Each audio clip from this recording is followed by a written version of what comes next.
started up here, so, you know, let's hope that I'm actually submitting some kind of signal out there. I should probably adjust my lights because I look like a damn ghost right now. There we go. That looks a little bit more natural. I don't look quite as as ungodly pastely as I actually should. But how's it going, everyone? My name is Jacob, and welcome to the stream. So, if you didn't catch last night's stream, I kind of completely messed up the light lock run.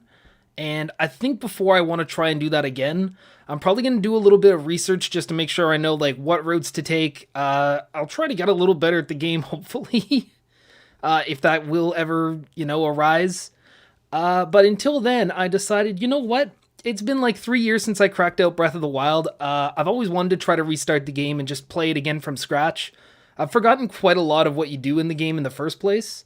So I'm excited to get started on a new playthrough. And I know this was one of the games that you guys had requested a little while back. I put up a community tab post. I want to say it was maybe a month or two ago. Definitely could have been further back. Greetings from Mexico. Wow. I did not know I reached out to Mexico. I mean, you know, I'm kind of like the least Mexican person you can think of. I'm like anti-Mexico, at least if you're from the States. That's what we call Canada up here, is anti-Mexico. Oh my god, that's going to be clipped and used in terrible ways. Anyways, yeah, we'll just get started. I figured I wanted to skip the cutscene because, you know, I don't want to be sitting here for like a full 2 minutes. We all kind of know what happens at the beginning of the game, right? So we will go and pick up our Sheikah slate. Now, I did do maybe not 100% playthrough. I never, you know, bothered to collect all 900 Korok seeds. But I did, like, other than that, essentially 100% this game before. So I'm curious just to see how much I do remember and, you know, if any of that'll actually help me on the run here.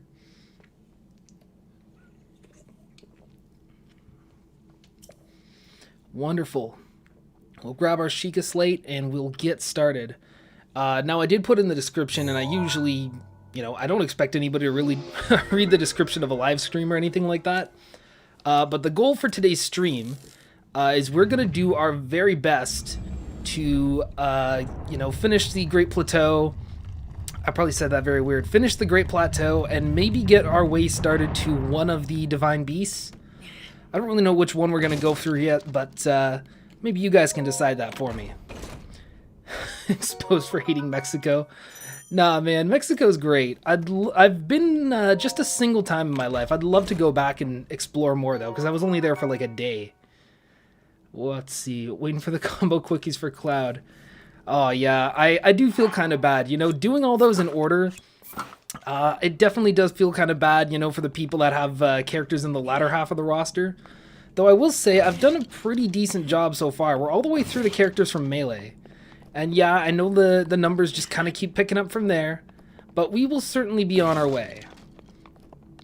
You know, this is Link we're talking about here. We gotta start hating on our boxes early, right? Up to the pedestal. Am I gonna do all the Divine Beasts? I think I will, just for the sake of, you know, giving us some more stuff to stream. Just, you know, going through the game a little bit more. I do admit that I'm not exactly the biggest fan of the way... I don't really like how if you defeat all the Divine Beasts, which is like kind of what the story pushes you towards, that you basically only have to do like half of a boss battle. But, you know, it's kind of punishing if you decide not to. Because you kind of have to, what is it? You have to beat all the different forms of Ganon before you actually face Calamity Ganon himself. At least all the ones that you haven't beaten yet. Link. Let's see. Is this my first playthrough? No, I did play through the game when I first got my Switch back in 2018. But this is my first time picking it up ever since. Now go. Go for the Lionel, yeah. Yeah, the very first thing I want to do is go against the Lionel. And before anyone asks, no, I'm not going to be playing on Master Mode. I'm not a sadist. You know, it's probably bad enough that I even tried to do a World of Light Nuzlocke. But just for the sake of this stream and, you know, me not being a complete failure at this game, we're just going to go through the normal mode. Man. You guys remember when the Switch first launched and, like, this was a huge moment and, like, this was screenshotted everywhere? I can't believe it's already been 4 years with the Switch, man. That's crazy. It does not feel like it's been 4 years.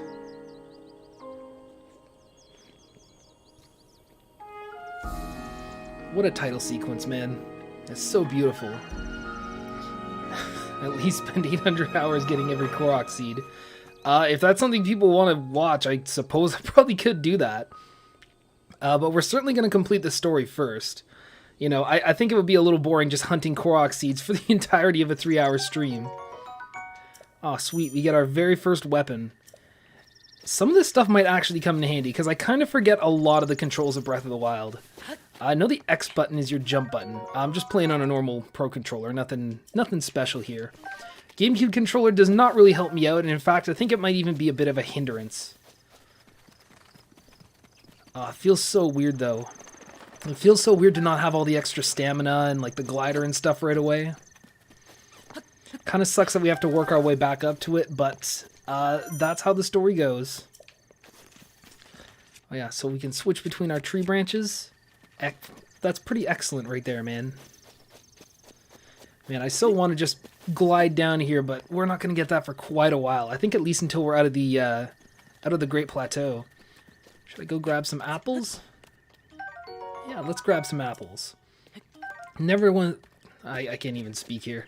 Never know when those will be helpful. Yes, we got to talk to the old man. I'm not exactly like the biggest advocate of reading through text. I'm sure everybody's probably played this game at one point or another. You probably know what's going to go on at the beginning of the game. You know what? I guess we'll just go through the text here. We'll talk to the king. The 900 Koroks are breaking my head for sure, man. I don't understand why they would make such a daunting task. And like after you reach like what 360 or something like that, there's no point in collecting the rest because you just get like Hestu's gift or whatever. Just a pile of poop. The Gerudo one killed me like 50 times. I think out of all the... Oh my god, which one was it? I think it was Thunderblight Ganon was the one that gave me the most difficulty. When I did my first playthrough, forgive me if I don't remember all the names, but I think the first one that I beat was Va Meadow, which is the one that you do up in the sky. It was the one where you get Rivali's Gale from. I don't know if that's exactly the name for it. But that was the first one that I completed back then. And I feel like getting Rivali's Gale that early on definitely gave me a little bit of an advantage for the rest of the playthrough. Because, you know, as soon as you get Rivali's Gale, like, it kind of breaks the game in some aspects, you know? It's very strange. Korok poop, yeah. Gotta love the Korok poop jokes. Sweet. So we will get ourselves our very first axe. I don't remember if we actually have, like, a mission from this dude or not. I probably should have been listening to what he said. Let's get some fire, though.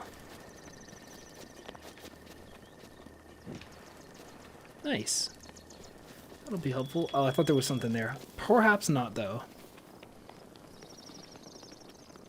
Alright, so we will make our way through. I know that we have to face off against a few enemies. There's some bokoblins over here. There we go. Setting them on fire. There's a very good way to defeat him quite easily.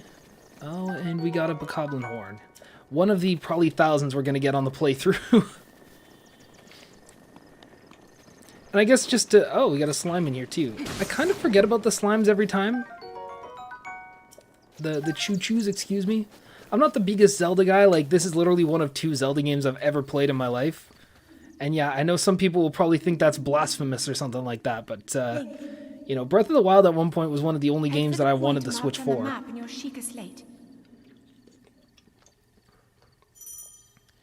Alright, so now we have access to the Sheikah Slate. I'm sure we probably could have used it earlier. Cool. So we will follow the Sheikah Slate, which I believe... do we do the Temple of Time yet? I guess not. You know what, let's just listen to Zelda. We'll go to the place that's marked on our Sheikah Slate. There's a lot of freedom and creativity in this game, and I really do appreciate that, because that's probably one of the better aspects of Breath of the Wild, like, in general, is just how creative you get to be when it comes to pretty much solving every problem. Oh, that's not good. Okay. Nope. Let's get ourselves another tree branch. Oh, sweet. That did not kill anyone at all.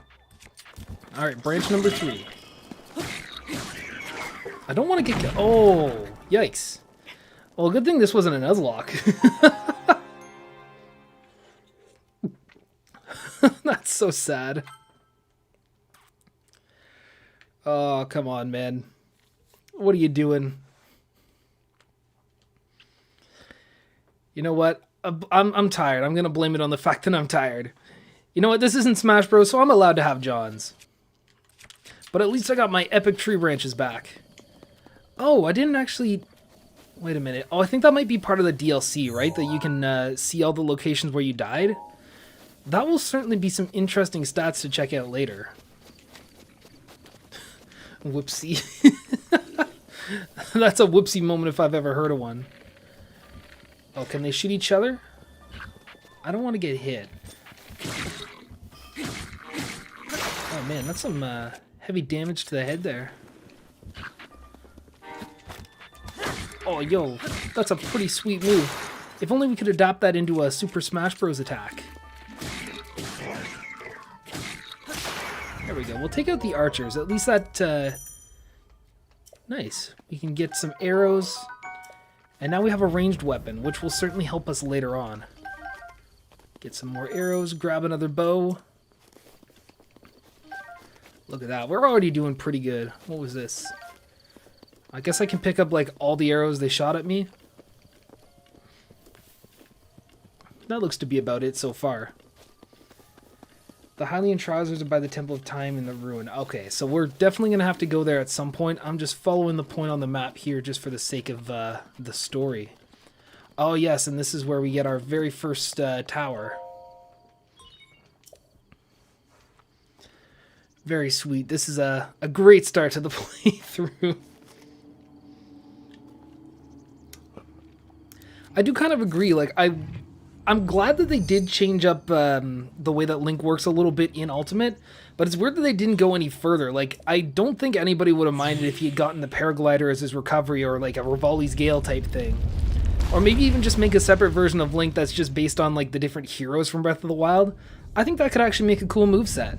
But they decided to basically just stick with the moveset that he's had from the beginning with very minimal changes. Man, speaking of early days in the Switch, do you guys remember back in like March of 2018 when there was speculation on Ultimate and everyone was like, oh my god, they're going to revamp Mario with Odyssey stuff and they're going to revamp Zelda with, they're going to revamp Link with Breath of the Wild stuff. That certainly did not happen whatsoever. There were like minor changes, like you get Cappy in a taunt, which is like, sure, let's go with that. Oh, you can't forget about the purple coins. The purple coins are part of his recovery. But honestly, that would be so sweet, though. Very nice. We're at the top of our very first tower. Yeah, we don't get the paraglider yet, so I think we actually have to legit climb down. And pardon me for not being like a true nerd or anything, but I've never bothered to study the Sheikah language. I know that the runes and everything there actually do say something. I just don't remember what. I'm sure there's like a Did You Know Gaming thing about that. Sweet, so we got a little bit of a mini-map now. We'll have a little bit of an easier time, you know, getting from place to place. Oh, and we already have a bow, so it actually shows Link with a bow in the cutscene. That's pretty neat. I remember dying a lot descending the tower. I think the first time I played the game, I think I thought I had access to the paraglider right away. So the very first time I was like, okay, cool, I'll just jump off the edge and something will catch me. Nothing caught me. Oh, and there's Calamity Ganon. That's our end goal for the game. I'm certainly no speedrunner, and I don't have any kind of strats to, you know, leave the Great Plateau early. We're gonna go through this 100% legit. Or as legit as you can make it. You know, before stuff like Rivali's Gale just completely breaks the game. Before it's too late. Before it's too late. Luckily, I still have like about 500 or 600 hours before I need to get to Ganon.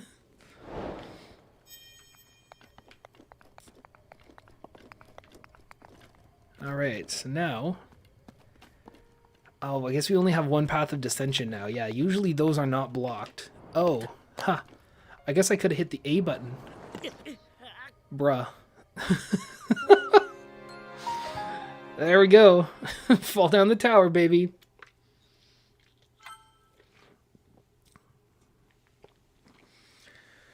I do appreciate it, though. It does kind of teach you different ways. Like, there are different paths to make different solutions, right?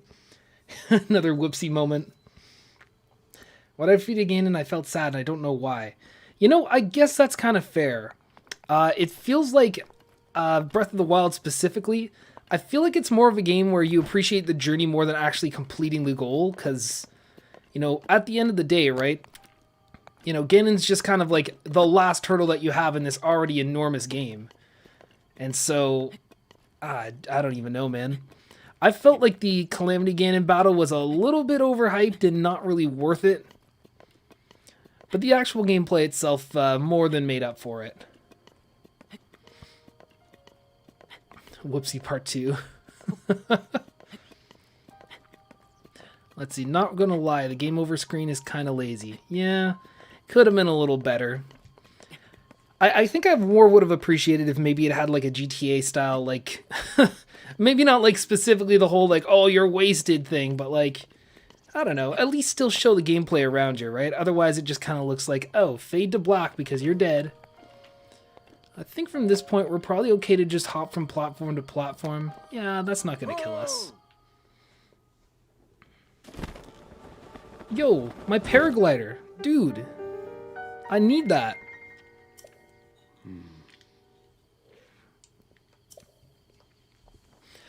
Also, I've never really, I didn't really pick up Age of Calamity. I'm not like a huge Hyrule Warriors fan. But you know what? I think maybe one day I'd like to at least check out the story about it. I don't know if that's actually the line of dialogue I'm supposed to go through, but there you go. I did not recognize the voice, even though it's 100% Zelda's. Is this my first time? No, I've played through Breath of the Wild. Yikes. Rule 34 much. I played through Breath of the Wild back in 2018 when I first got my Switch. I got Mario Odyssey alongside it and Breath of the Wild. And that's basically how I started off my career, whatever you want to call it, on the Switch. But ever since I played... what was the first game I got after that? It was probably Tropical Freeze, like the port of it. Ever since then, I completely stopped playing through Breath of the Wild. I haven't really gone back to any like future updates. I know they didn't really give a lot of content updates or anything. I think it more just had to do with, you know, like the VR stuff. I'm sure someone gets a kick out of it, but just never felt like doing that. Ooh. Yo, hand over the paraglider. You really got to make us go through this tutorial every time, man.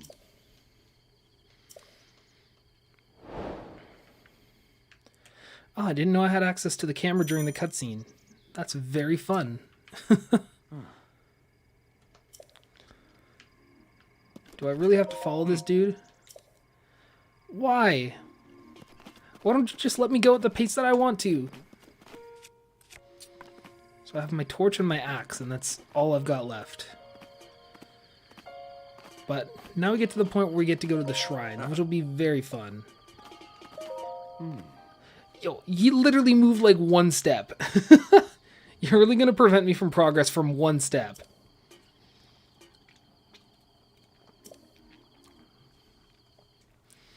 There we go, shrine number 1.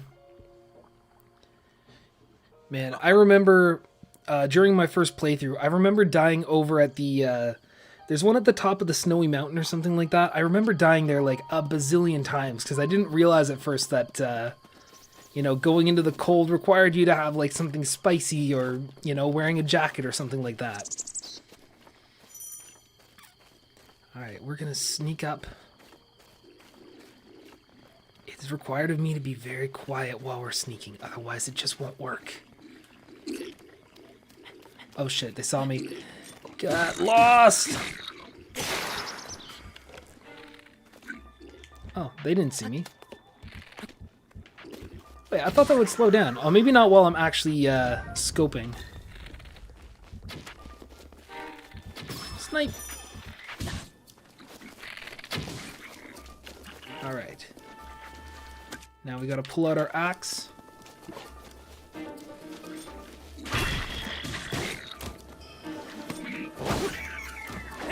Alright, let's get some stuff. Oh, we could have grabbed his shield if we were a little quicker. Oh, nice, and that club will do a little bit more damage for us. Alright, don't really need a shield tutorial. I kind of have a two-handed axe on me right now. That's not the most necessary thing out there. Alright. Strafe time. Oh, epic. Yo, why didn't they add that to Smash Bros?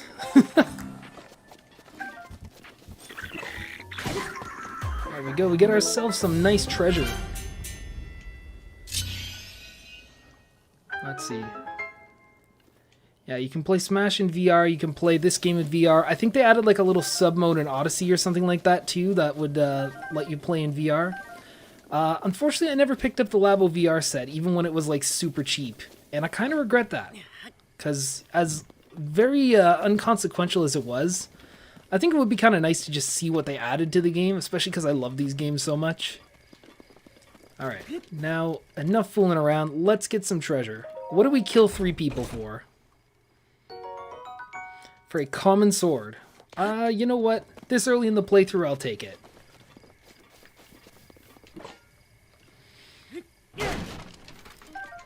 Let's just grab some stuff in here. More arrows would always be nice. We're sitting at 19 right now. That's actually not too bad. Oh, was there a sandwich? I didn't even notice that. That dive animation looks pretty nice. I hope I don't drown. I did not really take that into account. I know it really doesn't have any consequences, it just kind of resets you in the game, but like, I'd rather not do that. Anytime you have to reset in any game is just very unfun. And I can't wait to have a little bit more stamina and health on me, because, you know, all these minor tasks won't seem like such a huge accomplishment. I don't know how people speedrun this game and you know, completely break boundaries and stuff like that. That must be very difficult. Oh, I do have the DLC, so let's open this chest up and see what we got here. Oh, we got a ruby. Not something we're going to need for quite a while as far as I'm aware. Nice to have, though. I'm just hungry.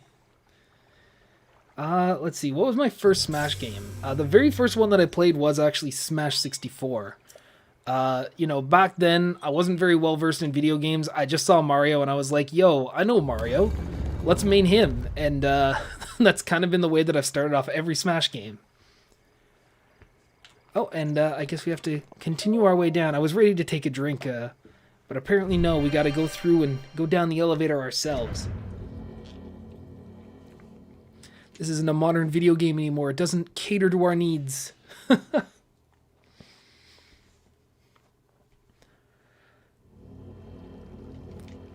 Alright, now I don't quite remember... Oh yeah, like, I know the first few, we basically get taught how to use, like, Magnesis and the bombs and Cryonis and all that stuff.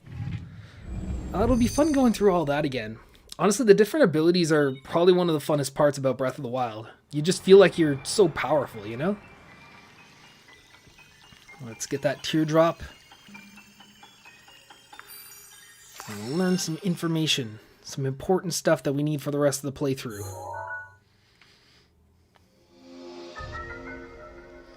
Would you watch the DKTV show if you got paid $1,000? Yo, I would do that in a heartbeat, man.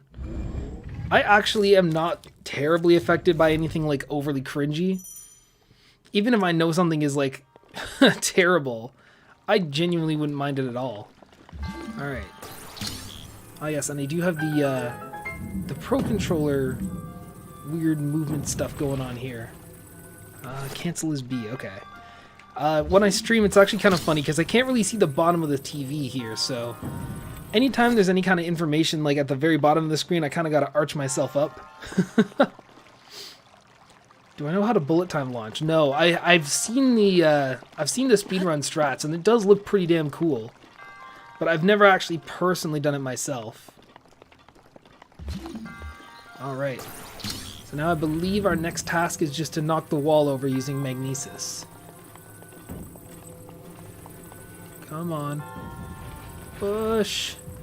There we go. Oh, you know what? Maybe I should have put that in a smarter pot. I can't even speak. And now we face off against our first Guardian. Did these ones attack? I genuinely don't remember. Yeah, get out of here, my dude.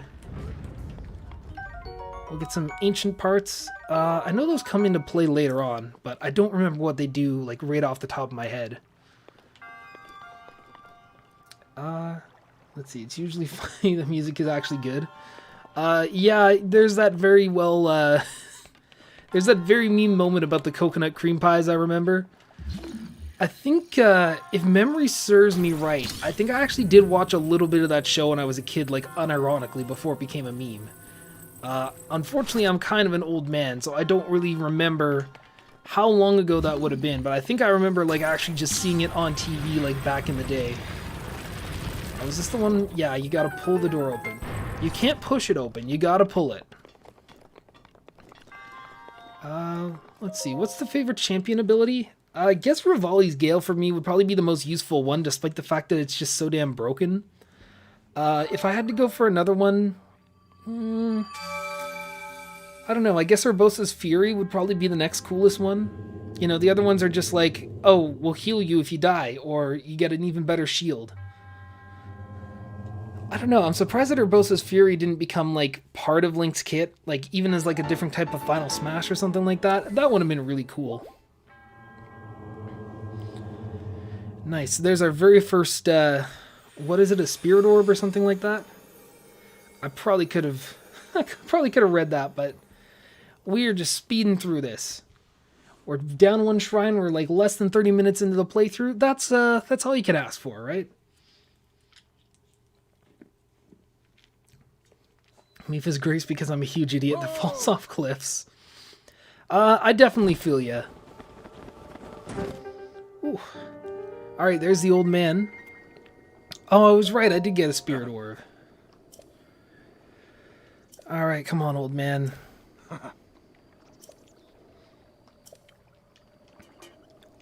Come on, dude, do you really have to keep doing this? I just want to play the game. Nobody cares about the story. Actually, I'm sure a lot of people care about the story. There's some pretty passionate Zelda fans out there. But having already experienced it and just re-experiencing it now, I kind of wish you could skip some of these tutorials.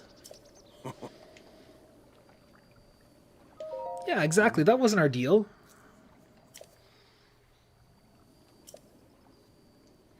Look around from a high point. Yeah, we can certainly do that.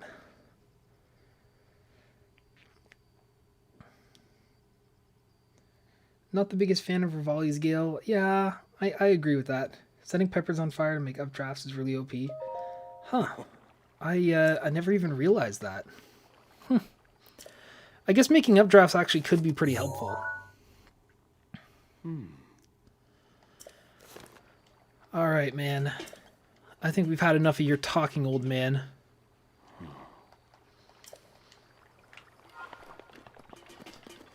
Alright, now let's see what's... Oh yeah, there's a little chest in the water. We can use our powers for that. I guess there was nothing in there? Let's pull up the chest, see what we got.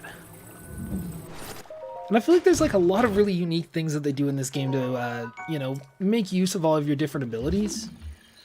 More chests down below. Alright, you come over here.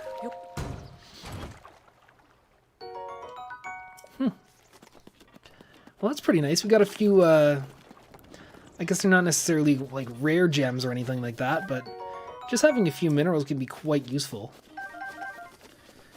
Alright. So, let's just fast travel back to the Great Plateau Tower so I can figure out where the rest of the shrines are and I can mark them off on my map. Let's see, I wish the Smash Bros. Links were more diverse. Breath of the Wild Link could be Cryonis and paragliding. Toon Link could do something with the Red Sea Alliance. Yeah, I kind of think if you're going to add 3 different links into Smash, I think it's important to kind of differentiate them. Ah, here we are. The old man's here again. Great. I'm so glad we have to be talking to an old man.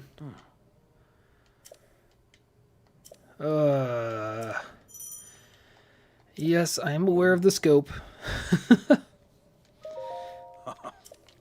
I don't know, it feels very weird to just have like 3 very standard links that are like differentiated by very little when you could have 3 very different unique takes on Link.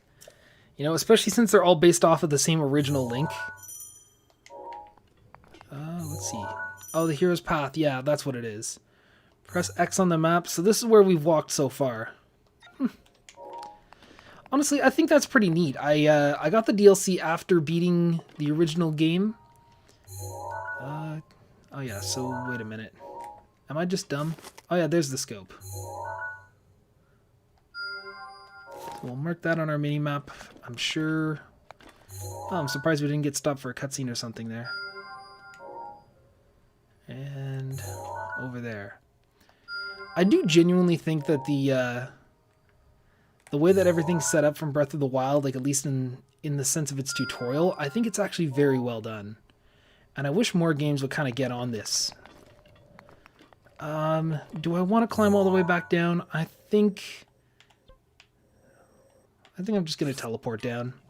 I don't really want to worry about all that.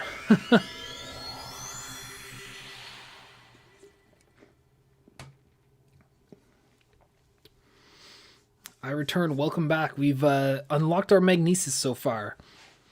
And that's pretty much it. There's quite a lot of tutorial at the beginning of the game, but that's fine. We'll make our way through. We'll get all the different skills that we need to complete our tasks. And things will be a-okay over here. I did not realize how little stamina I had. I definitely thought I could run a little bit longer than that. What is that? Oh, those are just frogs. Okay, I was going to say, I was hoping that those weren't like Lizalfos or anything yet. I didn't think that would happen this early on.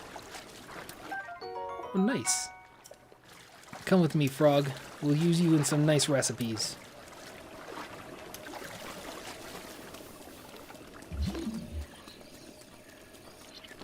So I guess this is not one of the guardians that you can just grab stuff from. Oh no, I guess you can. Very nice. We'll get some ancient materials and we'll be on our way. Now there's a little hideout over there. Maybe we can take out some bokoblin on our way there. And I know we're going to have to defend ourselves against a guardian coming up here. Arrows on the ground makes me think that this is somewhere we've been before. But perhaps not. Oh, is this where the other battle was?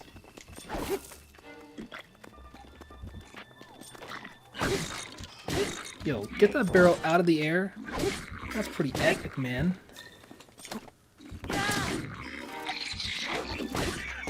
Actually, I wonder, are these the same vocal lines that are used in Smash Bros? Because some of those grunts and stuff I kind of recognize. There we go, there's 2 dead bokoblins. I don't remember... Oh yeah, I guess we can technically take their steak from them. Oh, it is actually steak. I was just joking about that. Let's see, will I do all the Divine Beasts and Champions? More than likely. Not only does that give us a little bit more content and it makes the final boss a little easier, but, you know, I guess we get to experience the full story a little bit.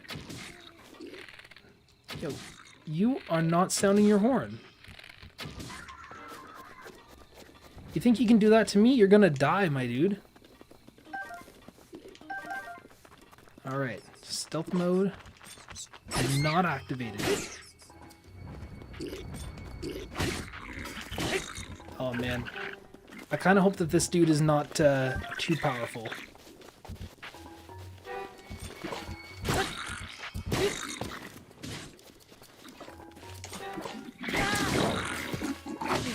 Oh, what? That one-shots you? My goodness, dude.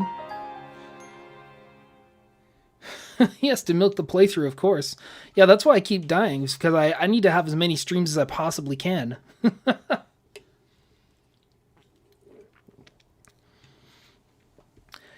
of weird because I feel like through a normal gameplay, you know, as you go along, that's when the game kind of gets harder.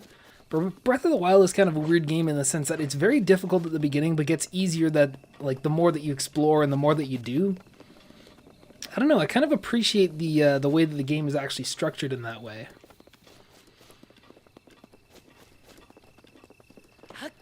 All right, we'll skip them for now. Maybe at least until I have some better equipment. And I believe, yeah, I think this is the thing. What do you call it? The shrine. Yeah, this is the shrine, I believe, that's guarded by the Guardian. Switch to Boko Club. It deals more damage and attacks twice as fast.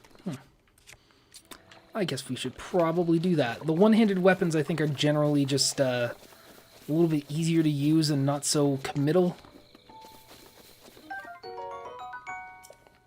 Nice. We'll get some ancient springs. I'm not looking forward to our first Guardian attack, though. Oh, this is the one that's still around, isn't it? Yikes. Alright, so we're gonna have to be sneaky. Or not. I guess we could just kind of blast through here. Wait. Can I get him to destroy the thing here? I know Guardians will, like, absolutely obliterate you, like, at the very beginning. Yeah, I'm not even gonna risk it. I think I'm just gonna climb over the wall. We'll be okay for now. Oh, there's enemies over here. Yikes.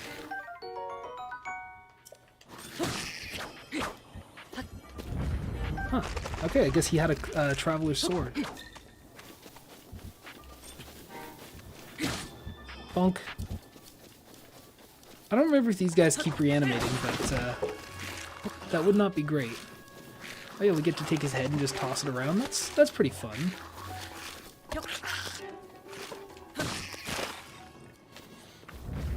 Honestly, I forget so much about this game. I think it's kind of nice to be able to revisit it in this way. It's kind of like relearning an entire game, you know what I mean? How is this the first time I've played this? It's actually not. I've answered that a couple of times, but it's just been many years since the last time I played Breath of the Wild. I haven't really touched it, yeah, I guess since probably mid-2018. No worries. Things happen, stuff gets missed. I miss stuff all the time.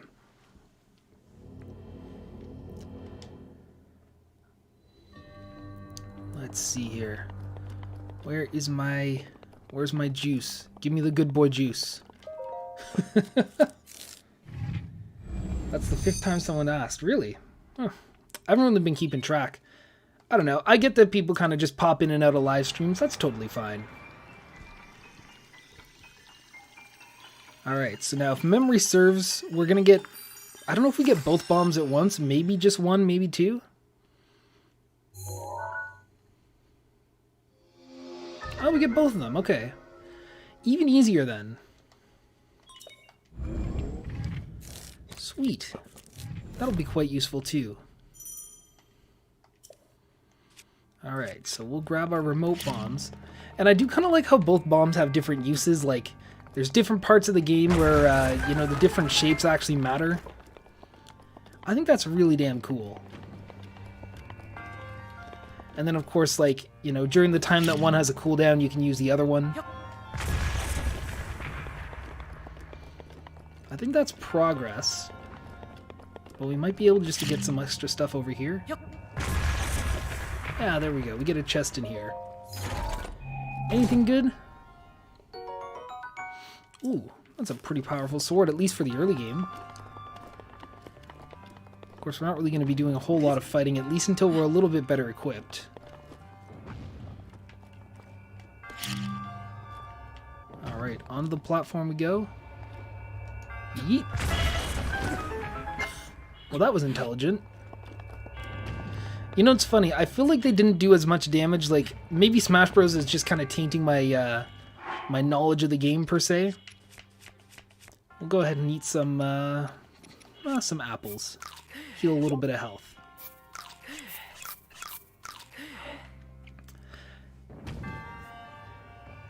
Yeah, I don't know. It's kind of weird because I feel like at least in Smash Bros, like the bombs are not nearly as devastating as they are in this game. Like that sent me flying, whereas you know, maybe it deals like 10% in Smash Bros or something crazy like that.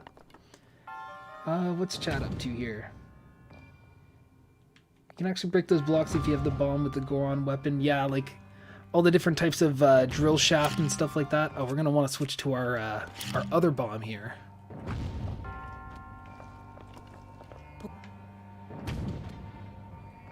Come on, launch our bomb. Bonk. There we go. And it looks like there's like another sort of puzzle over here too. Let's get that out of our inventory.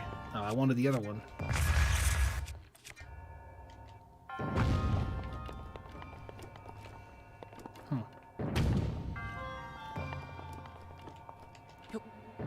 Whee! I might have broken the puzzle there, but that's okay.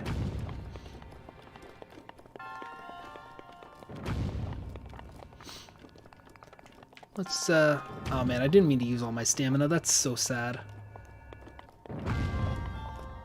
Yeah, I don't know. Does that let us launch over to the chest, or do we have to do something with the ball? Oh, there we go. Okay.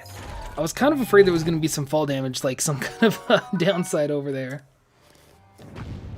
Kind of feel like Sakurai didn't give much love to Toon Link and Breath of the Wild Link, because there's a great platform map. Yeah, that is kind of true. I'm surprised there's not like an Ocarina of Time style map, especially if they're going to be doing stuff with young Link. Seems like a very odd omission to me. You know, 2 characters being from Ocarina. Oh, and Sheik too, I guess, is also from Ocarina of Time. Kind of bizarre to me, yeah. Although I guess you can say that's kind of just more a consequence of maybe just Melee in general. Oh, Great Bay is the map, yeah. I guess that's like our one reference, so I believe that's from Majora, not from Ocarina.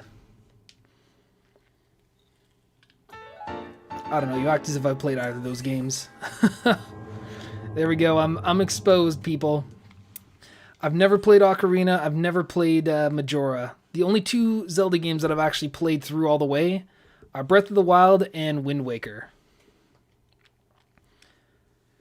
And like I will say, Wind Waker was actually pretty fun, but I can definitely understand the criticism that people gave it in terms of like, you know, way too much going on the water, way too much sailing. That's totally fair. I'm sure if it wasn't like one of the few games that I had as a kid, I probably would have been a little bit more bored of it more quickly.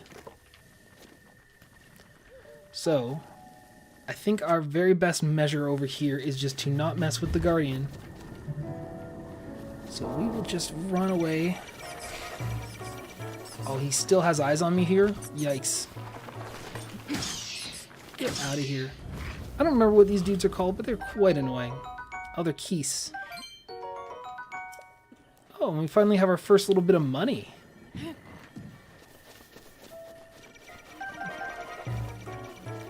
Though I suppose you could probably sell a lot of the stuff we picked up. Like, I don't know. In the early game, I don't remember what all the uses for all the different items are, so I might end up selling some if we need to.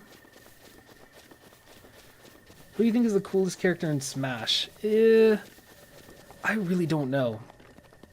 I'm surprised that someone's saying Little Mac, because, uh-oh. I should have been paying attention. Whoopsie. I don't know, Little Mac himself is like a cool character. I like the Punch-Out series, but I feel overall he just doesn't get the, he doesn't really get the respect, you know, just because he's kind of a very low-tier character. I will admit, I like the character, I'm just not a fan of the gimmick. You know, especially in a game like Ultimate. Ultimate is very much like aerial focused, for sure. And, you know, just completely gimping a character and make him really good on ground, but just terrible in the air. Like, I think it affects him a lot more in this game than it did back in Smash 4. Even though in Smash 4 he could only side B or up B off stage, and those were his only options. I'm very glad that they made that change at least. So there's the shrine up there. I don't remember if this is the one that's up on the cold mountaintop, but that one was definitely the one that gave me a lot of trouble when I first played the game. Then again, I guess getting used to like a brand new console like the Switch and all that, I guess you could kind of argue that might have been part of it. I'm going to argue that it was anyways. Some mushrooms. Very nice. Oh, what do we have here? Is this, wait, what was that? Oh, just more mushrooms. Okay, never mind. I thought that was like a bokoblin head or something like that. But there are a couple of them over there. It's really cool once you get the hang of it. He emphasizes defensive play. Yeah, I guess it does kind of emulate Punch-Out a little bit. I kind of appreciate them when they can... I'm kind of losing what I'm saying here. Oh my goodness. I appreciate it when they can like take some of the better aspects of the source game and put it into a character. I don't know. I just feel like I have a little bit of an issue with Little Mac very much being downgraded from what he really should be. And like, yeah, I understand that the whole part of his character or whatever is just to be the underdog. Oh, we got some spicy peppers here. Very nice.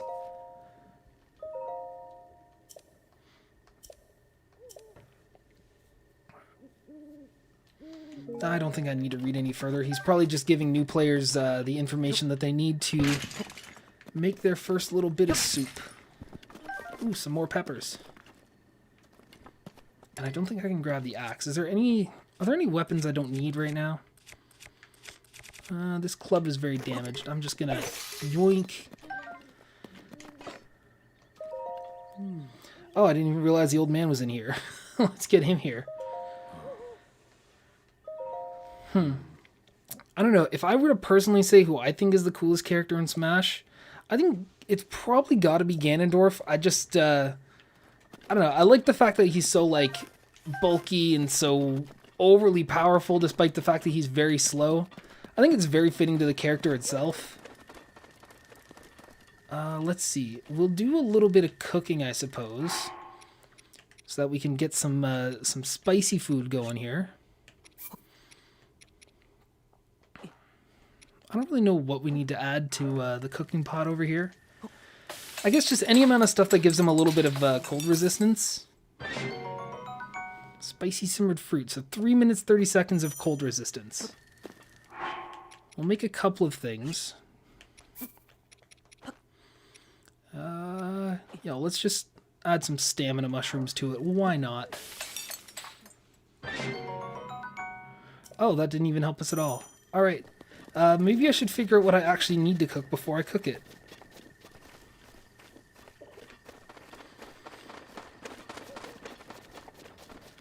Let's see. These are more apples over here. Come on, Link. You can run up a tree. You've done it a million times.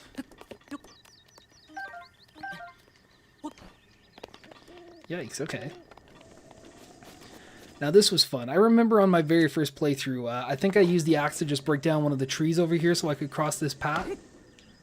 That's a really neat attention to detail. Oh yeah, look at that. Oh yeah, Mr. Krabs.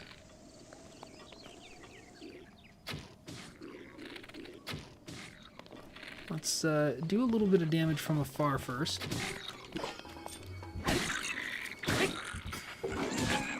Oh jeez. He's doing some damage to us with that. I think I don't want him to have that spear anymore, man. There we go. And we still can't carry any weapons. I really can't wait till we get like a little bit of an expanded inventory slot. That would be very nice. Let's see, everything's pretty much fully used up. I guess I'll just chuck the axe. Don't really need that right now. Bye-bye, bird. The spear's not too great. I guess we'll probably just stick with the club for now. And we will make our way up the tree after we grab some delicious apples from this very abundant tree.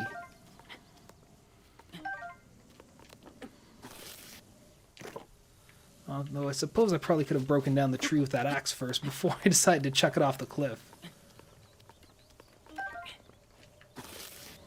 Okay, I guess that's as far as we're gonna go.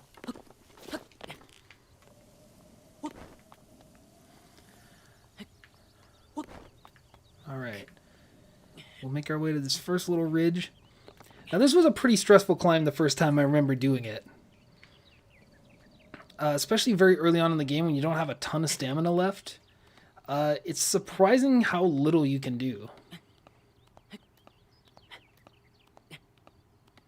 I could use a bomb on the tree. I think I should do that on my way down. Just so I at least get like some more of the fruits, you know? In the early game, just foraging as much food as you can is pretty important. Okay, we're down on the platform there. I think there's a tiny ledge we can go up to over here. Oh, that doesn't count as a ledge. Okay. Well, good thing I figured that out before that was the end of our stamina. Okay, so there's a couple over there that we can go to. I wonder if they specifically placed the mushrooms there so you would know where to jump up to. Or, conversely, maybe they put them there to try to trap new players or people who don't remember how to play the game and completely murder them. That is another equally valid possibility. We don't have much further to go. I did not mean to do that. I meant to hit the other one so we... Oh, God, no. God, why am I so bad at this?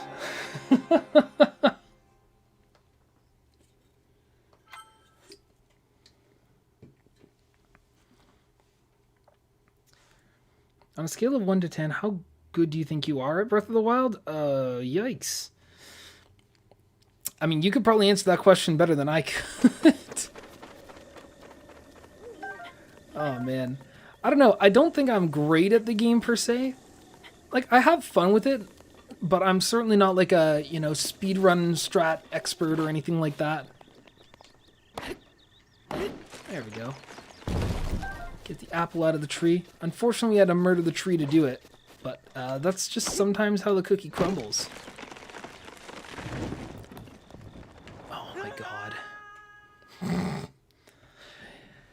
If I'm being generous, I'll give myself like a 3. Okay, now position ourselves properly and get on the tree.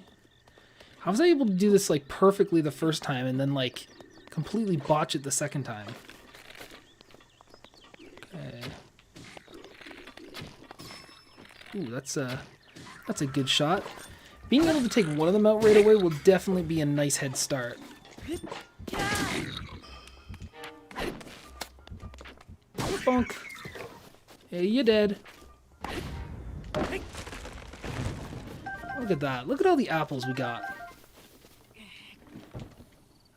Oh, and we can break that into little bundles of wood, which could certainly be useful a little later on if we need to make a fire.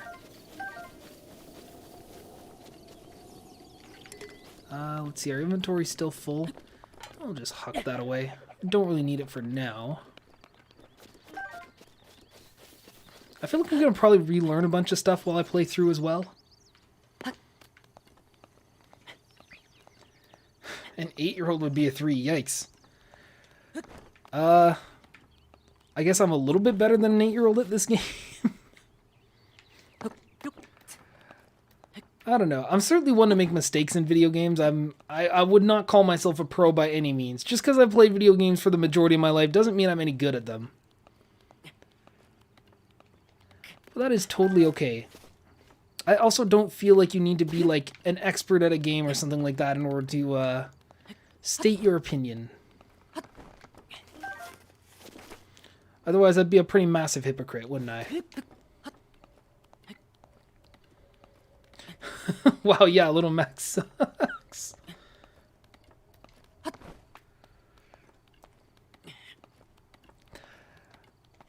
Man. You went on a whole defense to be like, wow, little Mac is so cool, and he emphasized his game greatly, but, yeah, that's the thing. He's cool in concept until you actually play him, and then all of a sudden it's like, yeah, I don't really want to be doing this anymore.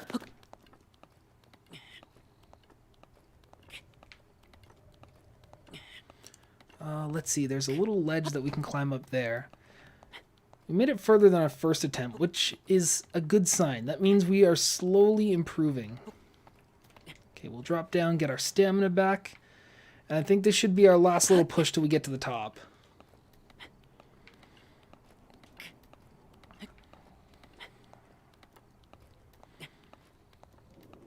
Leap. Leap. There we go. We are at the top again. And we'll definitely use the top of this cliff as some kind of a vantage point later on, either to scout out more towers or maybe just somewhere to paraglide off of. I want to at least get the glider before the stream ends because, you know, that's probably one of the funnest parts about Breath of the Wild as a whole is just the different ways you can travel around. I would also like to get, like, a horse. I never really did that the first time around because they kind of seemed a little pointless at times. But maybe we can do that. We'll let the stream decide what the name of the horse is, and it'll be a load of fun.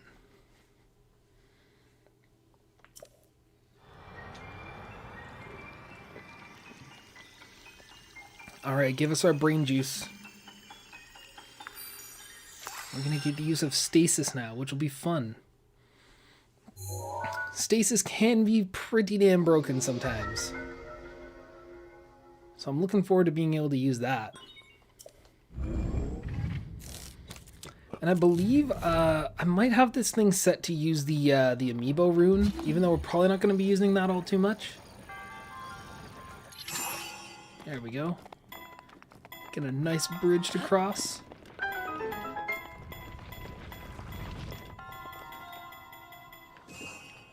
Alright, so we will let the timer reset so we don't get crushed by this stupid... yikes, I nearly just got crushed by just waiting for it.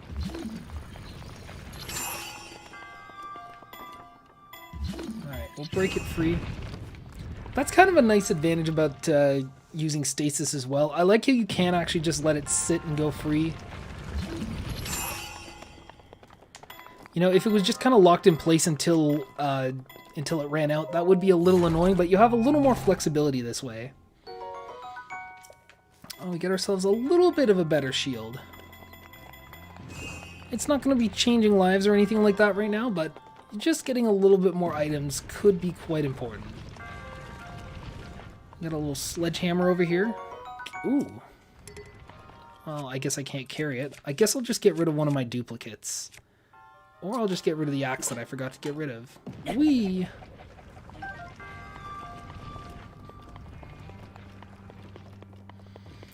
And this is probably where they want us to learn that you can whack it. That should be enough to move it out of the way.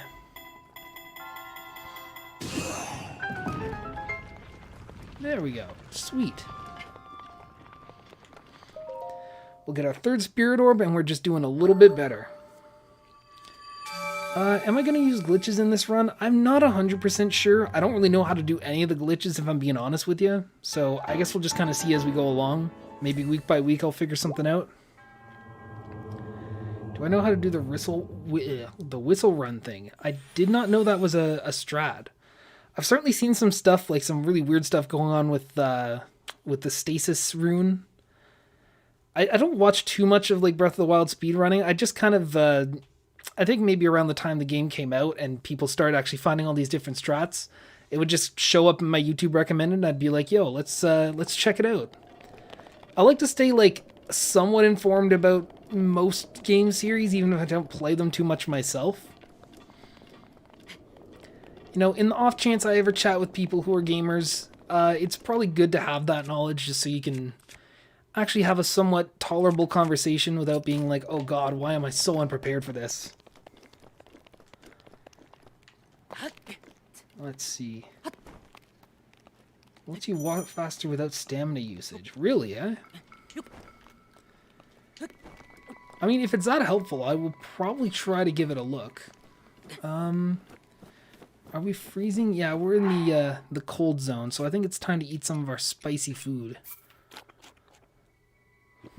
It's unfortunate that we can't really use it to heal up our hearts all too much, but that's okay. And I know there's like chances to kill the bokoblins down there, but at least for now, while I only have a limited amount of usage right now, I think it's pretty important to just get through here, make it to the shrine, and then maybe we can come back here a little bit later, once we're suited for the cold.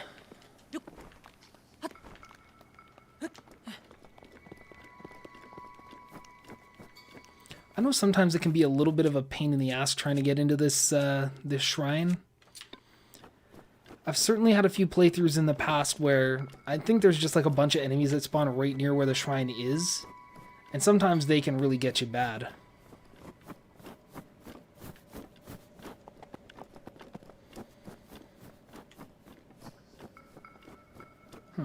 Hold down on the D-pad to mash B while holding forward. Is that really a thing? Oh, look at that. That's interesting. I genuinely didn't know about that. I think if I decide to use that a little bit more frequently, I probably will have to remap a few buttons because it's incredibly awkward to do that. It feels awkward anyways. Maybe I'll find like another button or something that I can just map that to in the meantime. Okay, well there it is there. Oh, yo, you know what we could do? What's our weakest shield? The pot lid.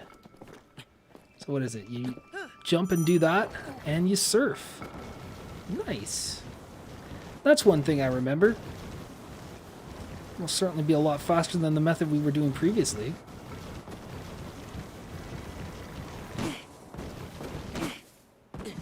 Oh, there we go.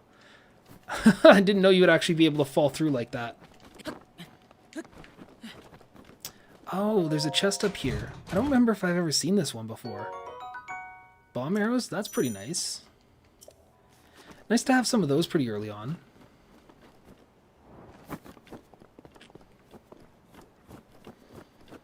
Okay, well, I don't want to alert the bokoblins over there. So I'm hoping I have enough stamina to at least make it slightly up this hill. There we go. Oh, they're sitting right there. Oh, but there we go. We're already at the shrine anyways. There is nothing to fear. Except for when we lose our cold resistance, which will not be fun.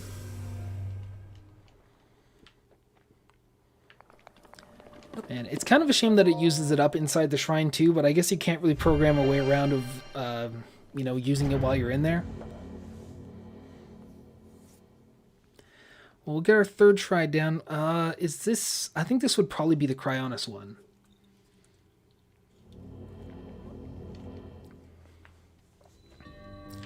Yeah, here we go. We'll get Cryonis. We'll get some more knowledge. Knowledge is power in this game, isn't it?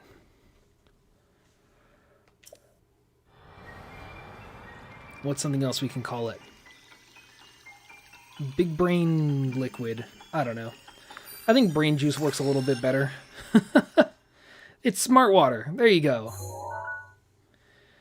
Am I going to go for all shrines? I don't really know yet. I don't know if I want to 100% or just, you know, get through the main story. I mean, I guess we'll just kind of see. If the stream is popular enough, I'll probably go through as much of the game as I can. But if people are just like, man, I'm so sick of this, then I'll probably just go through the important parts. Oh, that was smart, me. Oh, yeah, so I guess you can't... There we go. So you can't make a Cryonis pillar directly on top of you. I probably should have remembered that. That's probably a given, but I forgot. Very nice. So then we use another one over here to lift the thing off the ground. They are very smart with the puzzles in this game, I will say.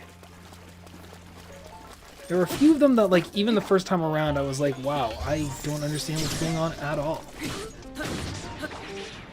Get lost, my dude. Ancient screw. Ancient screw you, man. Oh, well, there goes my cold resistance. Although, once we leave here, we'll probably just teleport out. Nice. Is there anything to get over here? Any, rewards for my troubles? Oh, there's one over there. Did not even realize that. I'm pretty sure it keeps my Cryonis pillar up, so I don't have to do that again.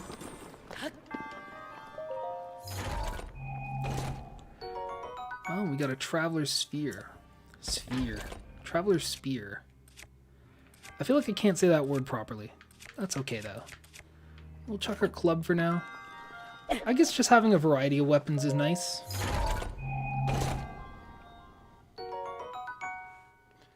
Your combo quickies have helped a lot. I currently have all the characters in Elite. Really? Oh, I'm glad I was able to help with the few characters that I've covered so far. I'm only legit up to, I think, Game & Watch, like 26 characters. I'm just starting the Brawl ones now, so there'll be a lot more content coming, and given the rate at which I'm putting them out, I'll probably have enough content to at least last the rest of 2021, probably even into 2022. Oh, didn't you guys hear that rumor too? Apparently Nintendo's site might have actually officially leaked the fact that we're going to be getting like an extra character in Smash Bros or something like that. I never got a chance to actually like look into it very much because I was at work most of the day, but if that is true, that is kind of interesting because I didn't think we'd get anything past Fighters Pass 2. Apparently there might be some just individual DLC that's either like a bonus or maybe an extra purchase on top of it. There's no saying it's necessarily a fighter. It could very well be just like a DLC map pack or something like that. Which I think that would make a little sense. Oh, dude. Why are you interrupting us at every possible moment?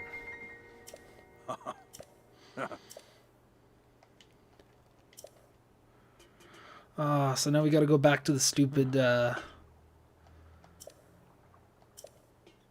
we gotta go back to the Temple of Time, I believe it is. Those shorts really took off, huh? Big time, yeah. I think there has been a slight change in the YouTube algorithm that doesn't push shorts nearly as much, because I have noticed a bit of a drop off. And I was kind of always expecting that to happen anyways. But that's okay. I'm gonna keep putting it out because people enjoy it still, right? Who's my main in Smash Bros? I've said it before, but I will say it again. I main Banjo. Feel free to bully me as much as you want. Yeah, I don't know. I've been a fan of the Banjo-Kazooie game since I was a kid, and it was like the one character where I always said, like, if they ever make it into Smash, I want to main them. You know, their playstyle is maybe not exactly what everybody wanted, but I also think it just suits the duo fine. You know, like, anybody can spam any move. I don't know. There's certainly some characters out there that people seem to really have a searing hatred towards, and I don't get it, man. Except for Olimar. I totally understand why people don't like Olimar. I don't know. The Pikmin series itself is like a fine series. Never really got into it personally myself, but if it's your thing, then that's perfectly fine too. Yo, can we actually hit both of them with the spear? That's kind of funny. Get some bokoblin horns, we'll get horny. Rip. At least I didn't grow up playing Earthbound. You know, I do actually genuinely want to see what Earthbound's all about. I've never actually played the games myself, and I'm really surprised that they actually didn't bring Earthbound to, you know, the SNES Online collection yet. That's definitely one that they should be at least considering. I'm really glad that the DKC series is up there, because those games, like, were my childhood. I mean, that and Super Mario World, I guess. I don't really have, double kill. I don't really have any attachment towards, like, a whole lot of different series out there. At least, from back when I was a kid, because, you know, dumb kid me, right? I was like, oh, if it's not Mario or Pokemon, it's stupid. I don't know, those were just the only two series I ever really got into when I was growing up. But I find especially later on, it's just like, wow, I really should be a little more open to trying more stuff. Oh, I got my actual trousers. My trousers. There we go. I guess I probably should have done that earlier. Probably would have saved me from a few hits. Whoopsie. Watching from Florida. Oh, Florida.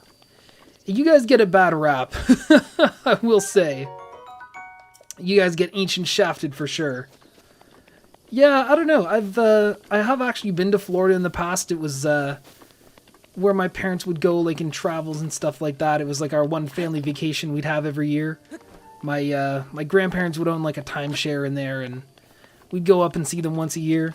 Unfortunately, have not been back to Florida for a while due to both just getting older and like the pandemic and all that.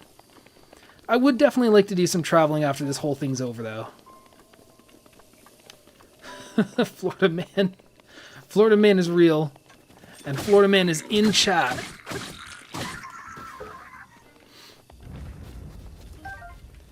Oh, let's see. We do have some pots in here that we can break. At least that's fun. And some chests. It's always nice to get some goodies. Man, this stinks. Where's all the good stuff? There we go. Can I aim my stick properly? There we go. Born in 91, back in my day we had Star Fox and Castlevania. I've only ever recently played the original Star Fox through the NES or I guess the SNES Online Collection.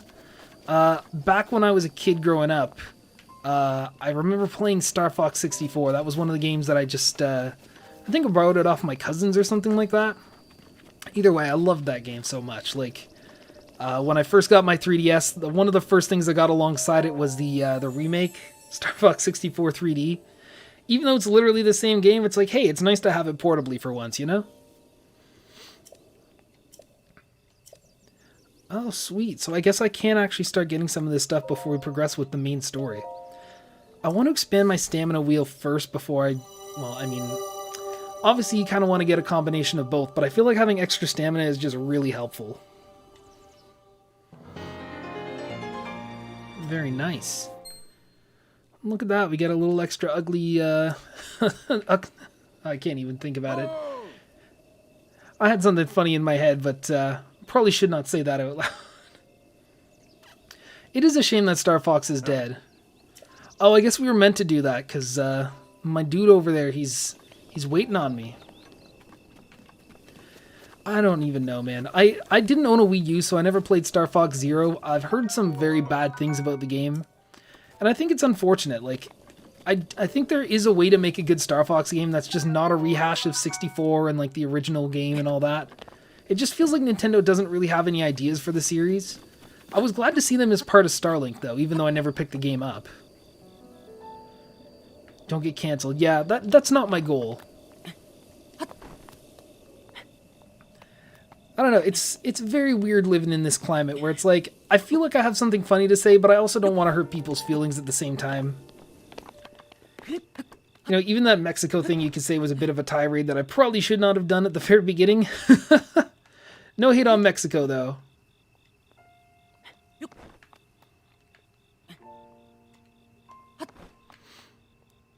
I don't know, who am I to speak? I'm from Canada. All you guys think of me as, like, maple syrup and mousses, right?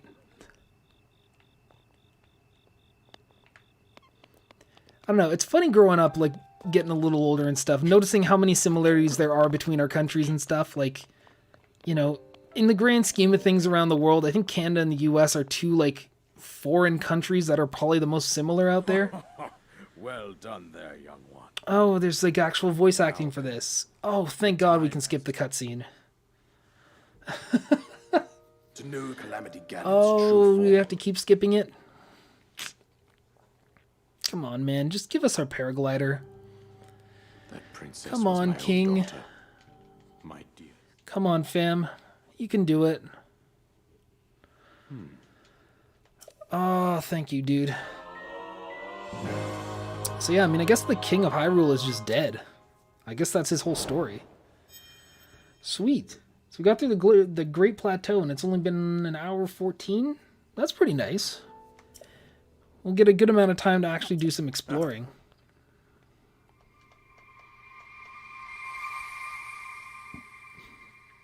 Bye-bye, King.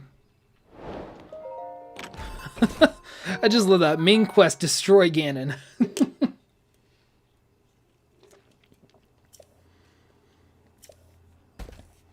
I probably should have read what that thing actually was. I don't think I need my sphere right now. So long. Oh, I'm stupid. Okay, are there any bows that we don't need? They're all just the bokoblin bows. I think I can probably get rid of one of them just to get a slightly better bow. Drop that. Okay, open that. There we go.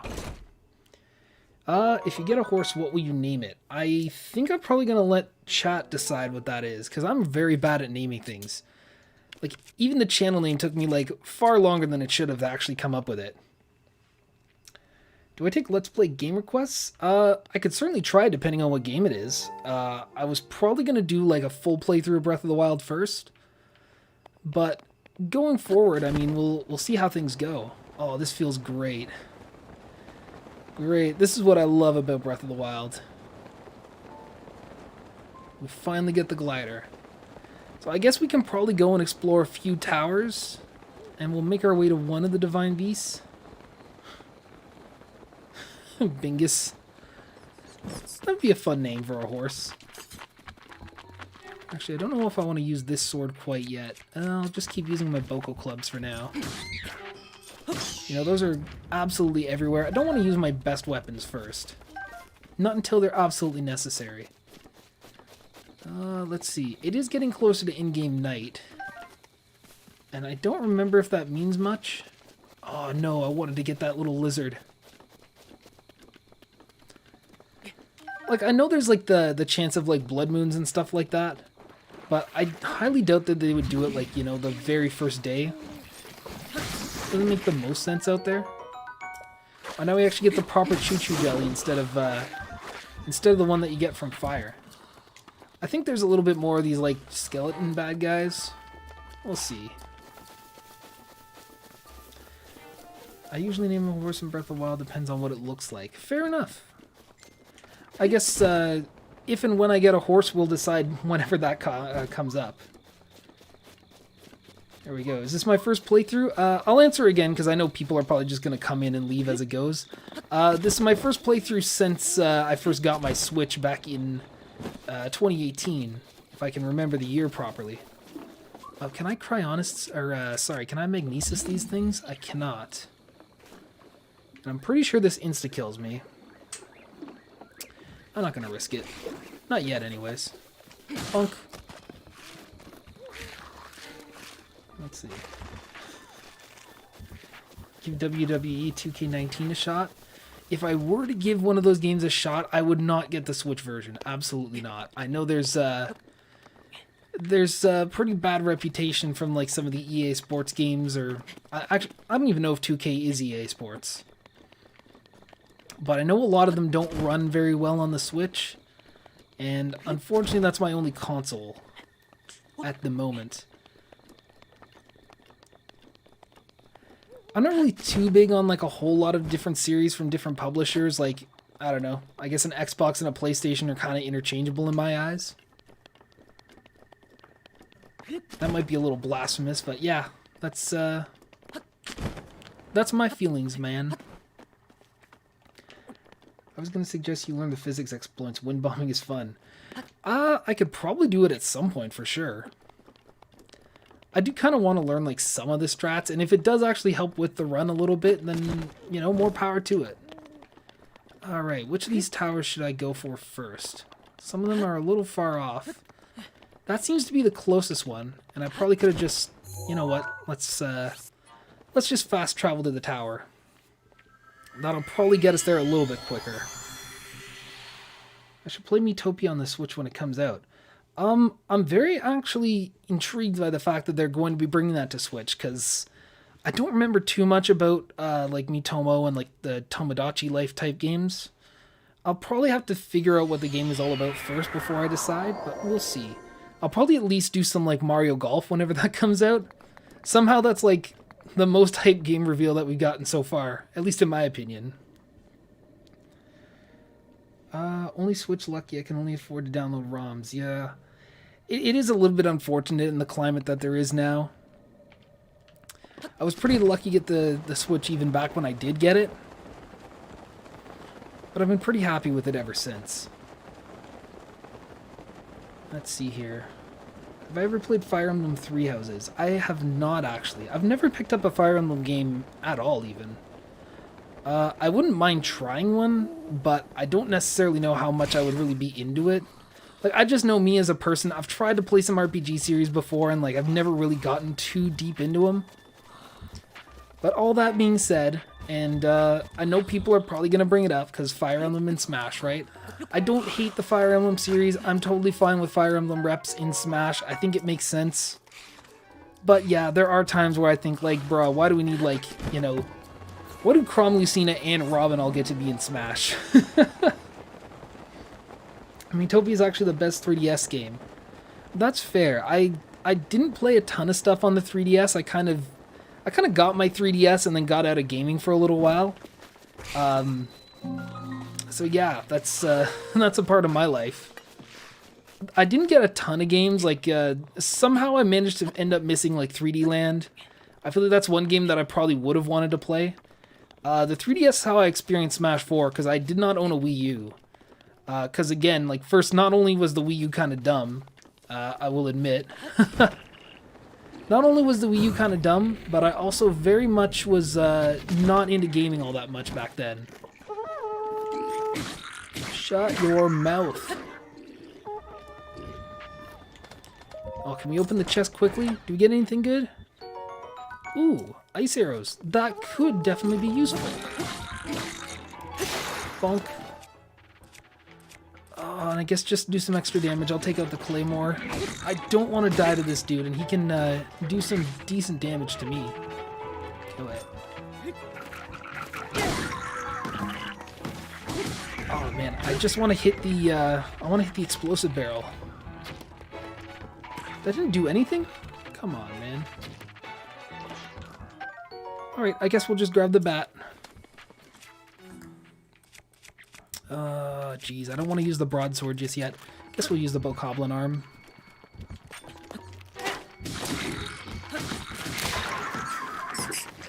Oh, jeez. Well, I don't even have the arm anymore. I didn't even realize that.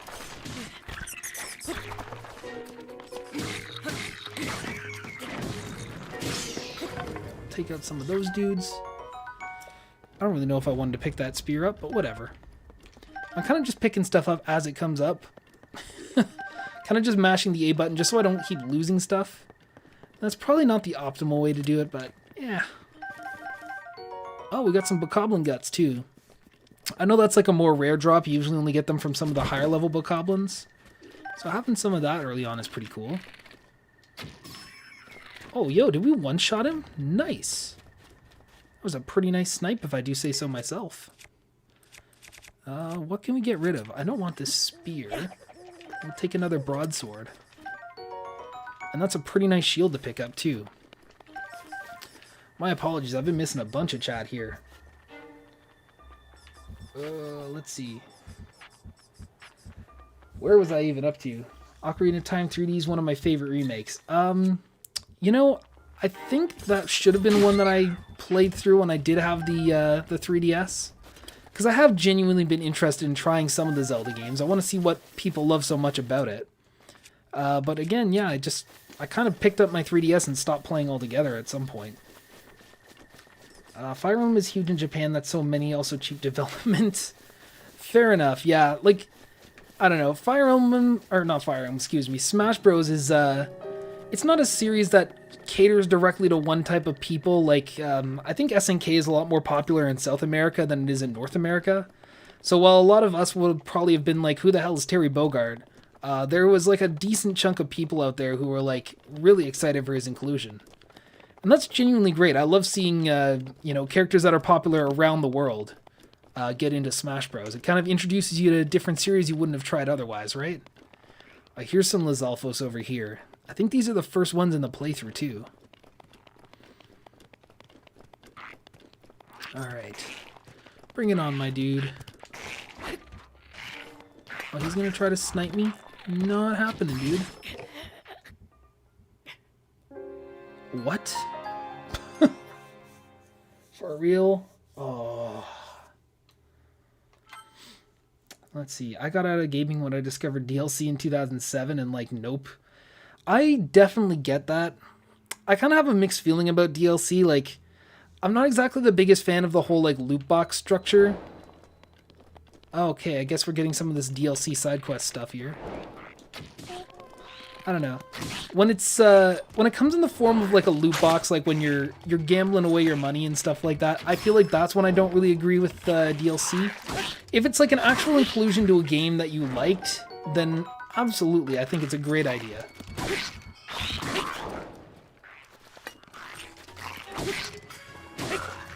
I don't know, there's oh, come on, really? God, do I have to bomb these guys or something? There, we will start again. This is definitely one of the first hurdles in the run for sure. Yeah, I don't know. DLC can be done right and wrong. It's kind of why I don't like a whole bunch of different game development nowadays, because, like, how many developers out there are like, I'm going to half-ass this game and then hope that people, you know, buy it, continue to play it, and eventually I'll maybe patch it. That's why I'm kind of off-put by studios like Bethesda. No, for the sake of it, we're just going to bomb the hell out of these guys. I think I want the spear over this, the Boko Club. We'll do that for now. Let's see. Also explains why Marth in Melee, his voice lines are in Japanese. Yeah, for sure. Like, when the series didn't come over to North America yet, I definitely understand why they didn't give him a voice. But it feels so weird to just have Marth with an English voice nowadays. It's kind of strange. Let's see. It makes sense when you think about it. Mario reps are more common than Fire Emblem when you think about it. That is true. And that's kind of the point that I want to get across. Like, I think I did put that community post up a little while back. I'm going to basically be doing a video about that at some point in the future. Might be the next one that comes up. Zora Spear. Too bad I can't pick that up right now, and I'm about to get attacked by another Lizalfos over here. Get lost. Oh, wow. Maybe I should have used the sphere in the first place. Oh, I love the boomerangs. The boomerangs in this game actually feel so cool. Now that we're starting to get some higher level stuff, I think we can start getting rid of some of these clubs. I think I want to pick up the Zora Spear as well, so we'll get rid of the other one. Play Majora's Mask. Just don't play it on the 3DS. Fair enough. I could probably try to get like an N64 ROM, or sorry, if Nintendo's watching, I could hook up my original N64 and purchase the original game secondhand, or I can purchase it off of eBay or something unopened just to have the authentic experience. Excuse me. Sometimes I genuinely feel like taking these streams and making a montage. If you want to, like, absolutely, go ahead. You know, I could probably feature something like that on the channel. I've been wanting to kind of do, like, stream highlights, but they just take so long, and I already just want to, you know, keep moving on and making more content. But if you'd like to, yeah, feel free to hit me up, and we'll see what we can do about that. Pressing plus momentarily pauses the game so you don't read chat. Yeah, you know, I probably shouldn't be reading chat as I'm playing the game, especially if it's going to lead me to my death at some points. I just want to keep the thing going, though. What have we got here? 3DS has graphics on its side. YouTube content will be better. Yeah, that's true. I just need to find a good 3DS emulator. I've been trying to find one in my own spare time because I do want to get some footage from Smash 4. I've been thinking of doing like a tiny little series about like just playing through all the old Smash games and stuff like that, just to go back in old time's sake, see what would have passed back in the day. We definitely got spoiled with Ultimate, I will say. DLC microtransactions, yearly game updates. Yeah, I definitely feel ya. There's so much that I feel like has changed gaming quite a lot in the last few years through the whole the rise of the internet, I suppose. I don't know. I don't mind where gaming's at right now, but I don't like it when they basically expect you to... Oh, geez, okay. Do I want to go after these guys right now? Let's switch off of our bomb arrows. Ah, get lost, dude. You're trying to throw a rock at me? Screw you. Oh, that was a pretty nice kill. Ooh, pew, pew. Oh, wow. Was that... I don't think that was like an actual assassination type move or whatever. Would have been cool, though. We definitely got the slowdown like it was one. Come on, dude. Bruh. Alright, not doing that next time. Let's see, that's why I think retro gaming's superior, because you don't get stopped by Navi saying, yeah. I guess that's fair. I appreciate like emulators and stuff that they have going on nowadays. You know, I kind of like how you can, you know, speed things up, slow stuff down. There's a lot more options. Some emulators just straight up come baked in with mods depending on like the ROM of the game you have. Like I know most of the time if you try to download like an ISO or whatever it is for Brawl or Melee, usually they come with all the stuff that you need to get like Slippy running and stuff like that. So that's pretty cool. Nintendo's better with microtransactions? Yeah, for sure. I definitely think Nintendo does it right. There don't seem, at least on the surface, to be a lot of games where Nintendo's like, yeah, this game is half-baked and not really worth the money right away, so we'll just do updates. I don't really get that feeling so much with Nintendo. It's usually just, here's some extra content for a game you already like. But, you know, I would have felt really annoyed to be like one of the people that bought Fallout 76 back when that when that launched. Man, are there just like a million enemies here that have this whole like stronghold set up? Because I'm not prepared to do that at all. I think stream highlights would get more views than the stream. Oh! I'm not doing this smart, am I? Let's see. Like Smallland, he makes streams with then edited videos, for sure. You know, I would like to do that, especially if I do like a challenge of some sort. I think that would be kind of fun. Because, you know, at least the stream, you get to do the stream at first, you get to interact with people, and then you get the video on top of that. It's probably a much better system to go about. I don't know, I guess I'm just not used to doing that just yet. We'll see what happens. Like, I don't know, if I could do this full time, I would probably like spend a day or so like just editing down a whole bunch of stream highlights. Do I get some meat out of that? Yes, thank you. Okay, so this time we're going to avoid as many enemies as we possibly can. Because the last thing I want to do is get killed yet again. Let's see, Vanilla Smash Ultimate was actually bad. We're lucky it's getting updates.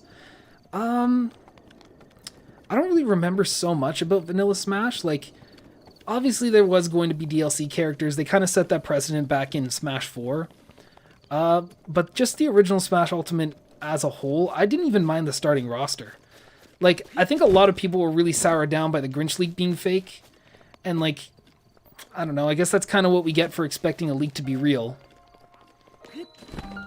But there were some characters that, like, seemed like a huge missed opportunity to not have in the game. Like, I certainly wasn't expecting Incineroar.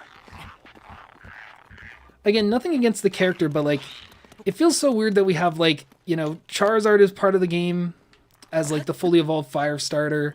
You got Greninja, the fully evolved water starter. I'm surprised we didn't get Decidueye between the Sun and Moon starters.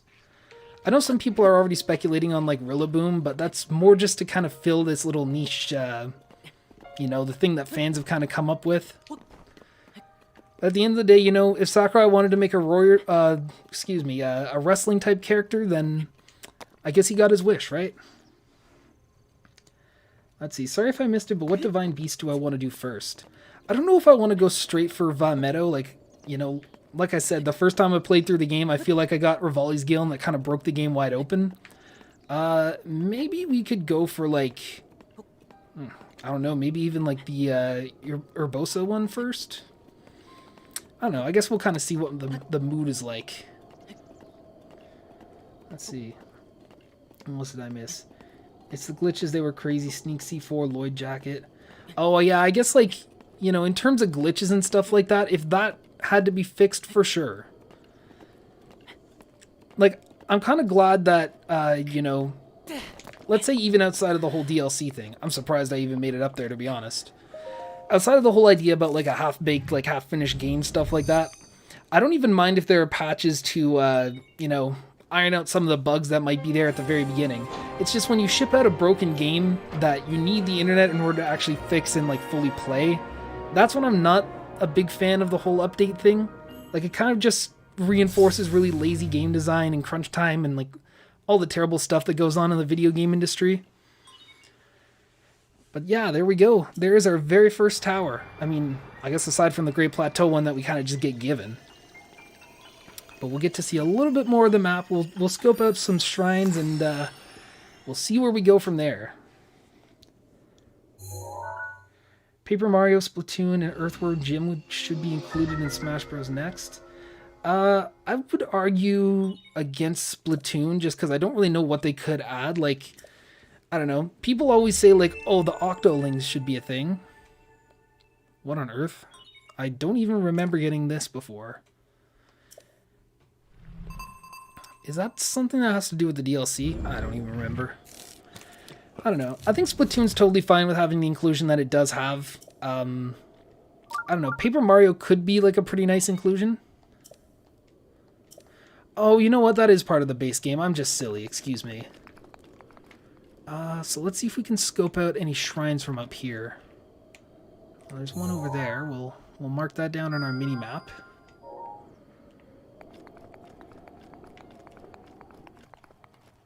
Yeah, that's where we were earlier with the mountains up there.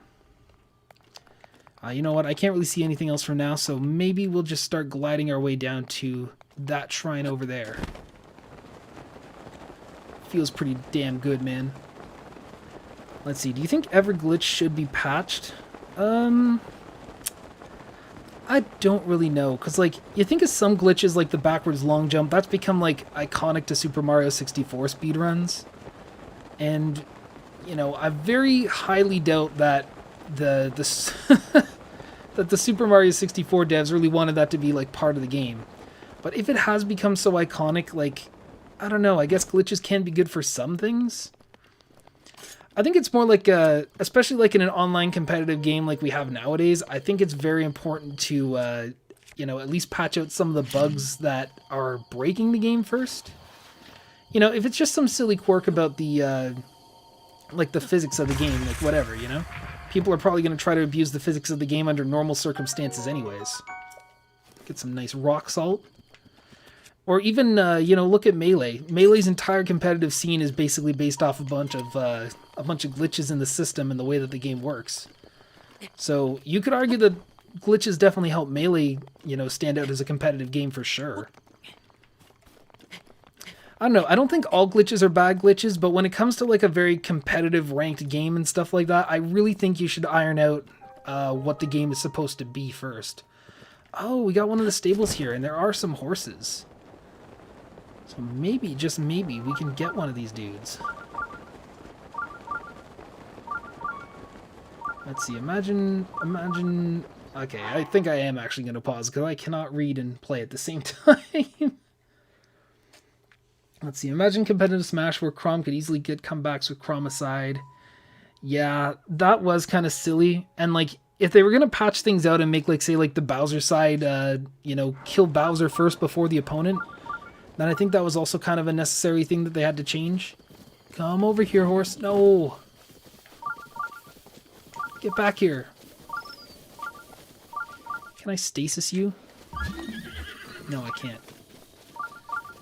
Maybe we weren't meant to do it right away. I don't even remember what the process is. I think you have to leave food or something like that. Yeah, I don't know. It's kind of weird. Like, glitches in some senses can certainly be fine. There are other glitches that are just kind of game-breaking from a competitive point of view that I think really should be patched out at the end of the day. Yo, nice cow. I know there are like a whole bunch of side quests to do in these little like city-ish areas, like on the stables and stuff, but we'll skip that for now. If it really comes down to it and there's some important side quests that gives us good items, then I'll probably research that for the next stream or something like that. For now, I'm kind of more concerned about just exploring, getting a few shrines done, and just starting out on the adventure. Let's see.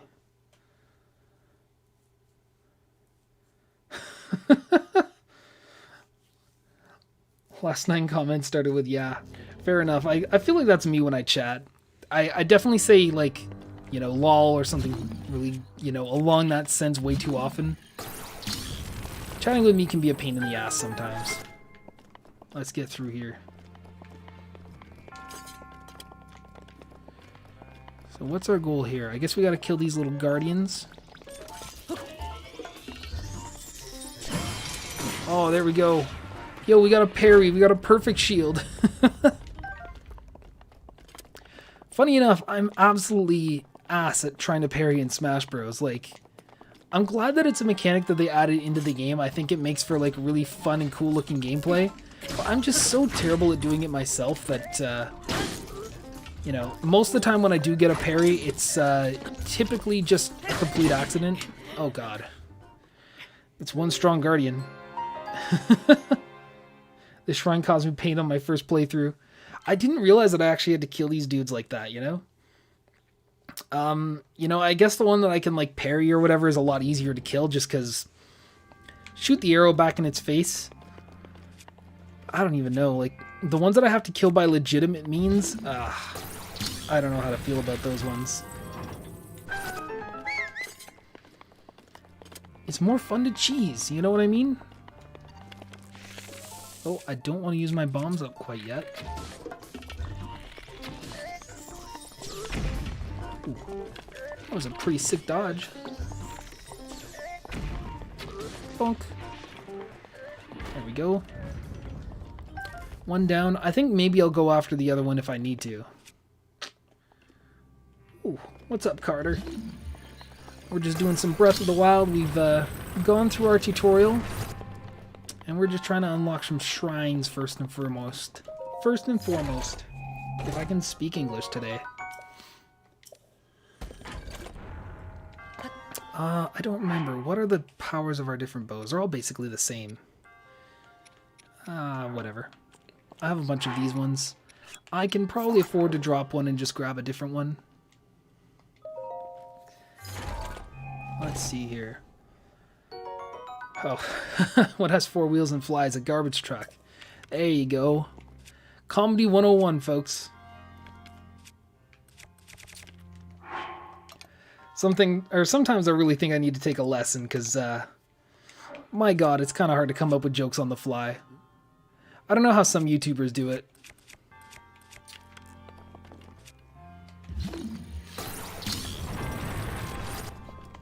But that's hopefully why you get better at this YouTube thing over time, you know? Like, let's not kid ourselves. I don't think I'm an expert here. Oh man, I cannot wait till the point where we get some ancient arrows and actually take down some proper guardians. Oh, yikes. Oh, I didn't know he was going to shoot us. Oh, damn it. Let's see. What do I think is more worth the money, the PS5 or the Series X? Good question. I mean, obviously, I think at the end of the day, it more just comes down to the exclusives. Like, both of the consoles sort of look similar in terms of specs. I would say, you know, if you're a bigger fan of the exclusive games, I think that's the most important factor. PS5 has what? Like, I know Miles Morales is like it's one of their exclusives for now. Am I still on my regular arrows? Yes, I am. Oh, I guess it saved all the progress we made because there's not another Guardian here. But yeah, like Miles Morales was a pretty fine-looking game. I don't quite remember all the different stuff that PS5 had at launch. But, you know, Xbox, eventually they're going to get Halo Infinite. And at the end of the day, I mean, like, most games nowadays end up being multi-platform anyways. I don't know. If you go into it solely with the specs in mind, then I think you're just you're in for a disappointing time. Oh, I will pick up the Guardian Spear whenever I can, though. That's a little better than this Zora Sphere. Bye-bye.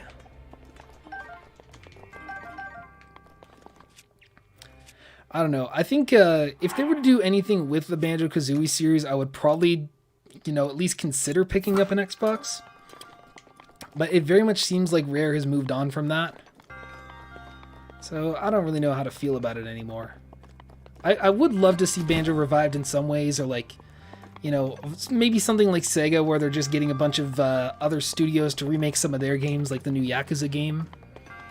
I wouldn't mind if they did something like that, but I don't see it happening, and it saddens me every day. Let's see. Miles Morales is my favorite non-Nintendo game. That's pretty fair.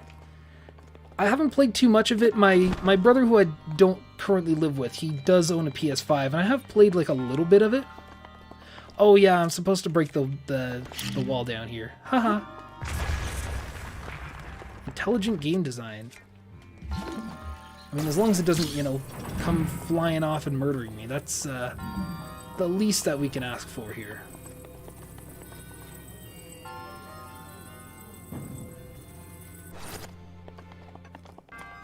Yeah, it kind of sucks how Microsoft owning Banjo-Kazooie doesn't do anything. It's pretty unfortunate. You know, you look at all the different promotional stuff from back in the days when Banjo-Kazooie was like a brand new series from Rare and they were hyping it up and all that. It really looked like Nintendo were like really getting behind it. I don't know.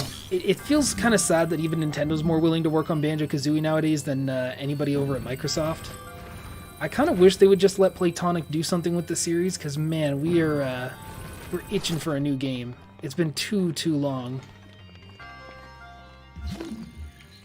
Alright, let's grab that chest. Pull it over here. What do we get? Oh, another opal. Quite nice.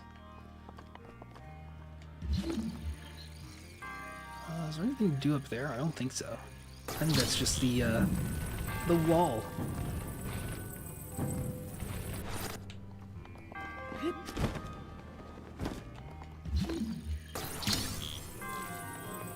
You know, this is a very awkward way to be holding this. I kind of wish they would just let me turn it right here and now, but I guess we're just going to have to go around the long way. That's okay, though. There. Well, first non-tutorial shrine completed.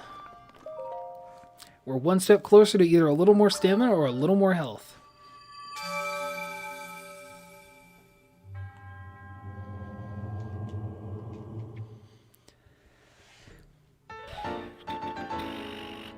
Sweet. I'm gonna get Skyward Sword HD when it comes out. I'll probably at least consider it. Like, I don't know. It's looking to be a pretty nice port. I'm glad that the game's finally getting a second chance without the motion controls that kind of, you know, polarize people from playing it in the first place. But I don't really know myself. I could probably at least give it a try. If I said I wanted to get into Zelda, I might as well at least play some games, you know?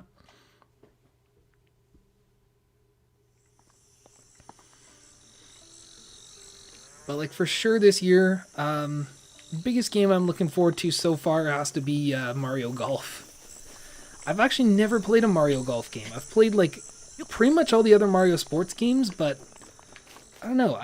I like having one of them per system. Most systems don't even get like all the different Mario sports games. I don't know. I wasn't too happy with Tennis Aces though, so I am a little bit worried. But I also don't have my childhood nostalgia to sort of give me a baseline on what I think should be part of Mario Golf and what shouldn't be and all that. Oh, what do we have here? Is this just another, maybe some... Oh, this might be like golden ore or something like that? Or amber ore? Something? I don't know. Okay, throw... Oh, we're just out of range.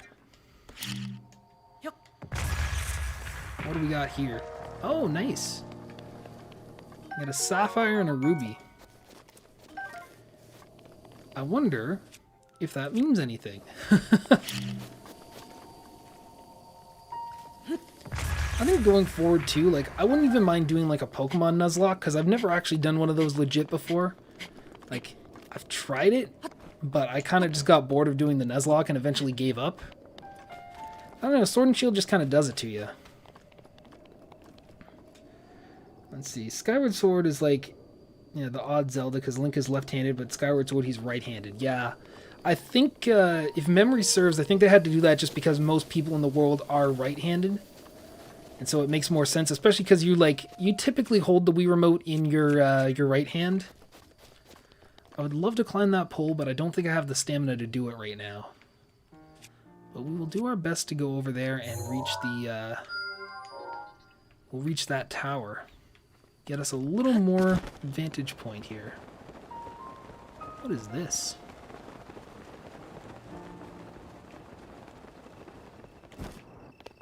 There's some very oddly placed stones. Can I? Oh, yes, I can stasis them. Apologies if this is like something incredibly obvious that I just don't remember.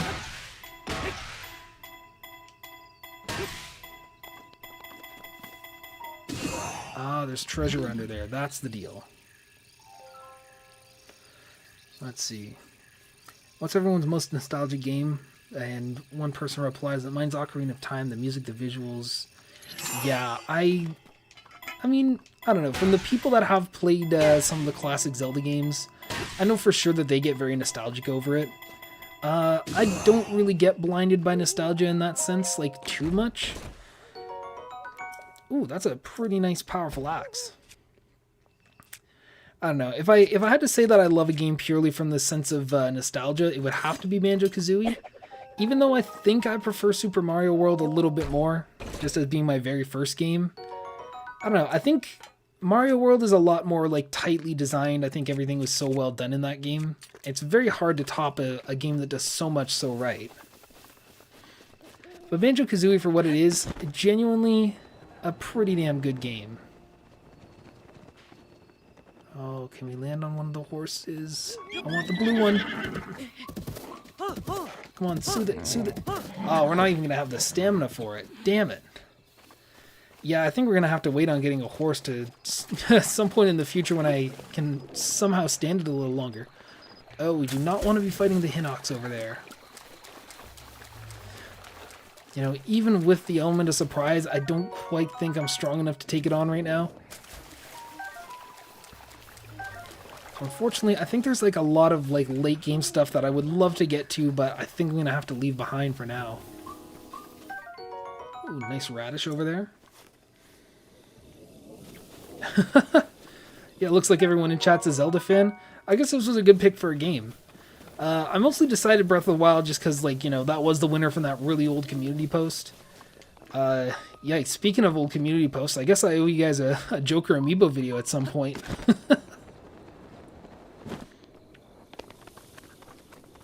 Huge fan of the channel. How you doing? I'm pretty good, FNAF Fantasy.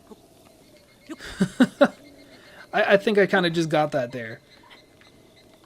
You know, I will say, I usually am not like a big hater of different video game franchises. Oh, I guess there's somebody to save over there. Oh, don't you two die on me.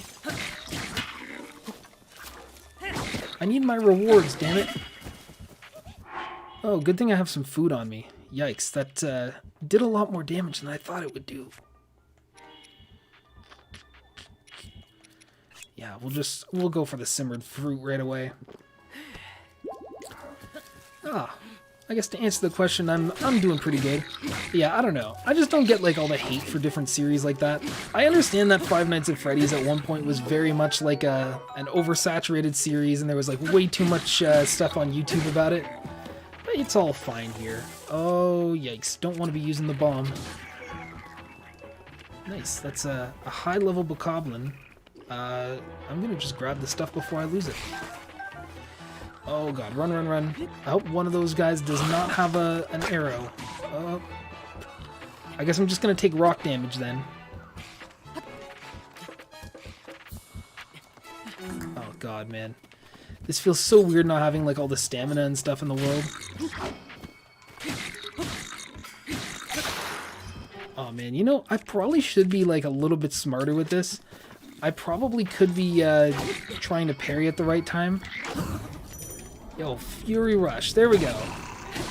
That's what we're talking about. That is another dead bokoblin over there. And even more guts. That's pretty nice too. Let's see.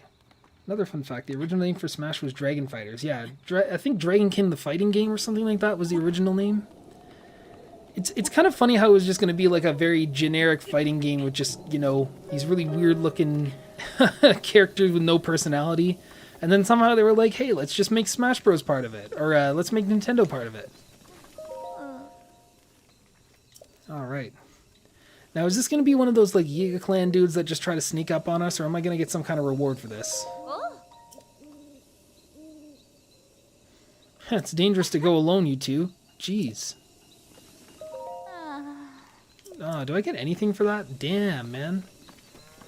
I risked my life for that.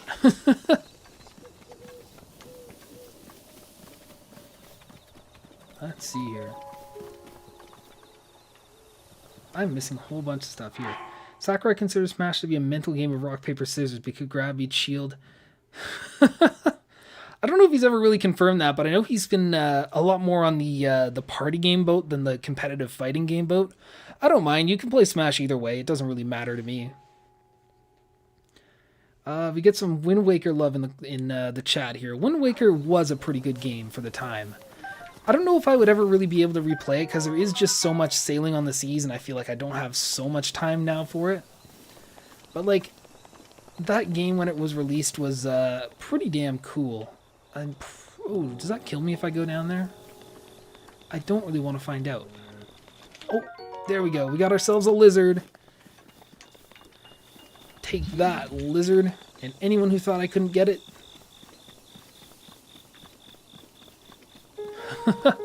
No, it's 3 a.m. for you, so you probably must be in the UK. Either way, good night to you. Thanks for showing up. Very much appreciated.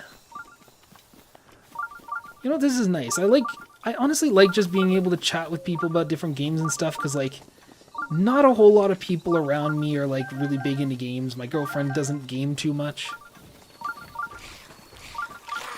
So yeah, this is a little cathartic. It's also nice to just, you know, get the opinions of the people that like my content. Even if I'm not some big shot fancy YouTuber or anything like that, I still appreciate it. I've never watched a whole live stream nonstop, but now I might. Yeah, very much so. What's going on, old man?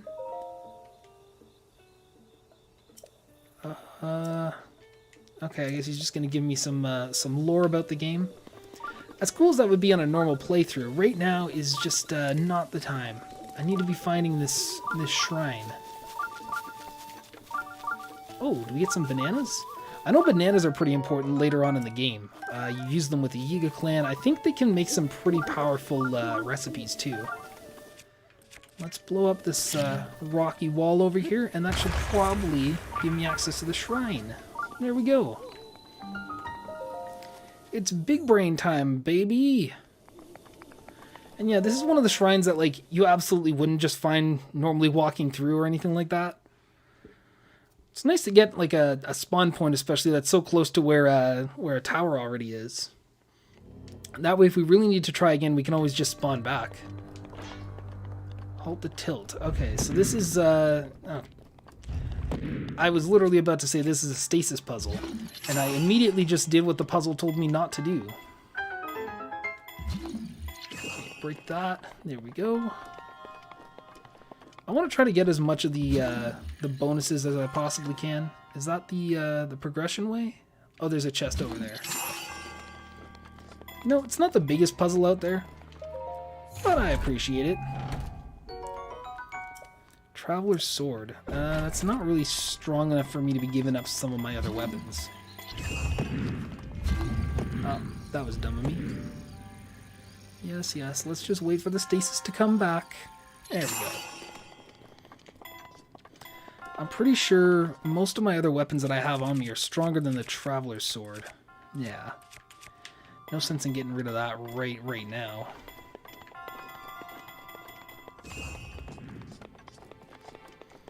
Okay, so we gotta walk up here to get it going the other direction. Boom. Look at me. I'm smart enough to complete a puzzle that... Oh.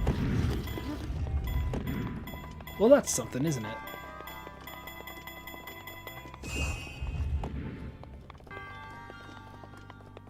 My goodness. I'm honestly just not getting this. Like, is it just like small brain time?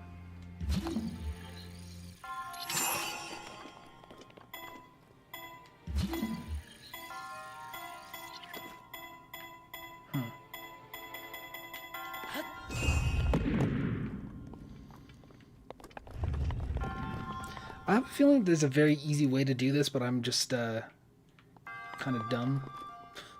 Shark PFP was here since the start. My man. Wait, can I grab the chest from back there? Yes, that's how I do this. That is how we get money.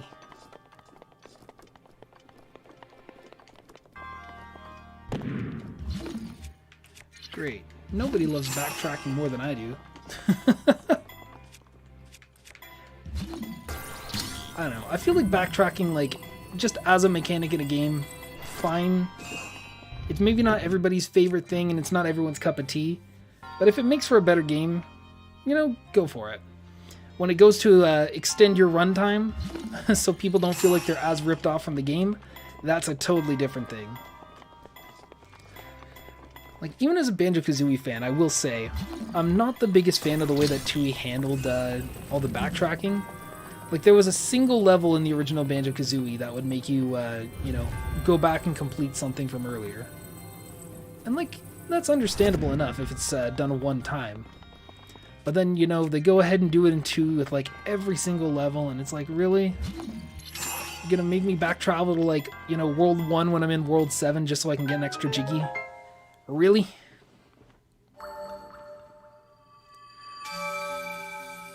I've always loved backtracking. I mean, to each their own. It kind of just depends. Like, if you're backtracking for a good reason, totally fair enough. But if they're just doing it to extend the runtime of the game, that's when I have an issue with it. I don't know. There's even some really great instances of it too. Like, I've never really talked about the game before, but like Yoshi's, what's it called? Yoshi's Crafted World, the one on the Switch.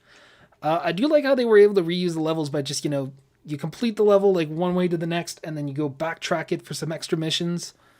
I think that's kind of cool, personally. Greatly done in Resident Evil. Yeah, about that. I don't really have much of a say on the whole Resident Evil thing. I'm not particularly well versed in the series, but man, Resident Evil, like, as a kid, that series gave me some damn nightmares, I tell ya. I remember playing, I guess I wasn't the one to play through it, but I remember watching my cousins play through the original Resident Evil when I was like, you know, probably 8 or 9 years old or something nutty like that. Something way back when. And God, like, just seeing that first zombie just terrified the hell out of me. I remember having nightmares about that zombie for, like, probably a good 2 or 3 months. You know, as a kid, I was very much like the stereotypical Nintendo kid, like, never plays anything else. And I guess I was just not prepared, even though I love zombie media nowadays. Let's see, Paper Mario Color Splash uses backtracking in every level, eh? That's interesting, because I know not a whole lot of people liked Color Splash. I'm not a big Paper Mario guy, so I don't really have a whole lot to say about that. Ooh. Target practice. There we go. I don't remember if these have a time limit. I don't think they do. It was a little too high. And it's 2. I really like the gyro aiming when it comes to Breath of the Wild. I think that's something that was actually genuinely well done. Oh, and there's our very first Korok seed. Very nice. Collect some more of those and we get an expanded, whatchamacallit, inventory. That's the word I'm looking for. Let's see, mostly the satisfaction of going back. Yeah, I guess that's true. Like, if it's done for story reasons, or like, you know, you can very much see the changes between before and after you influence something, I can see how that could be well done.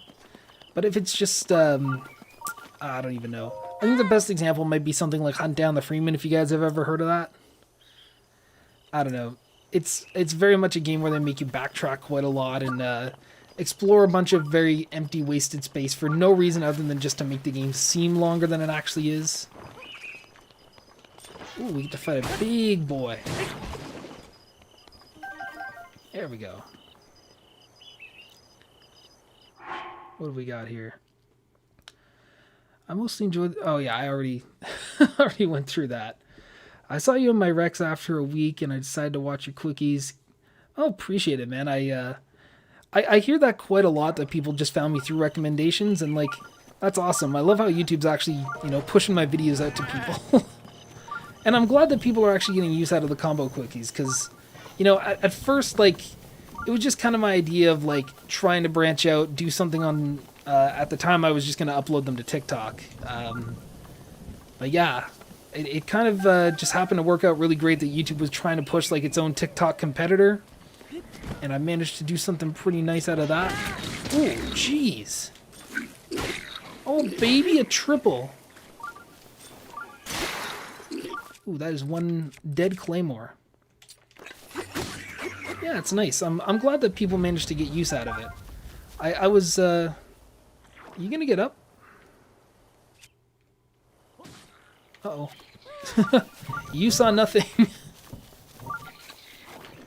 I was originally gonna make the series, like, 1, just to branch out, and then 2, also to, you know, try to get better at the game myself, try to figure out what to do with every character.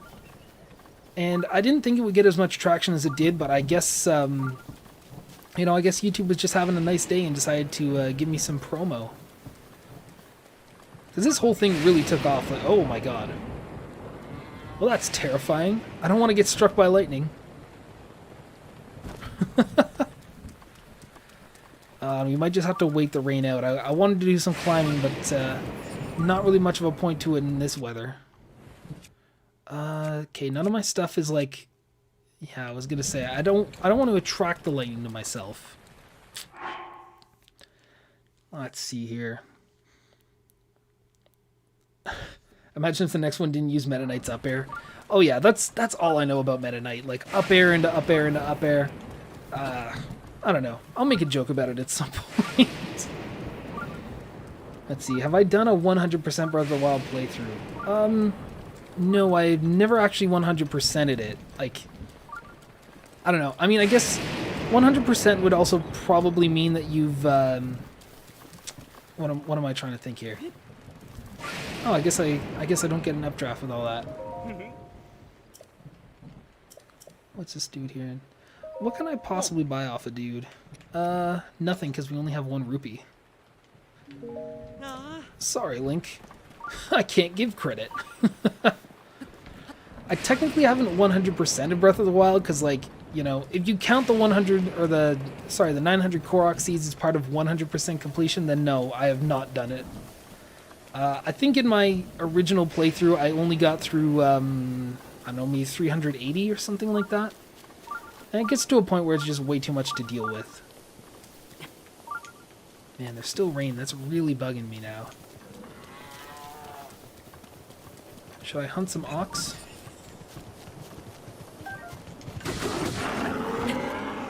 There we go. Ooh, get some raw prime meat. That's pretty nice. And gourmet meat. Sorry, vegans. Ooh.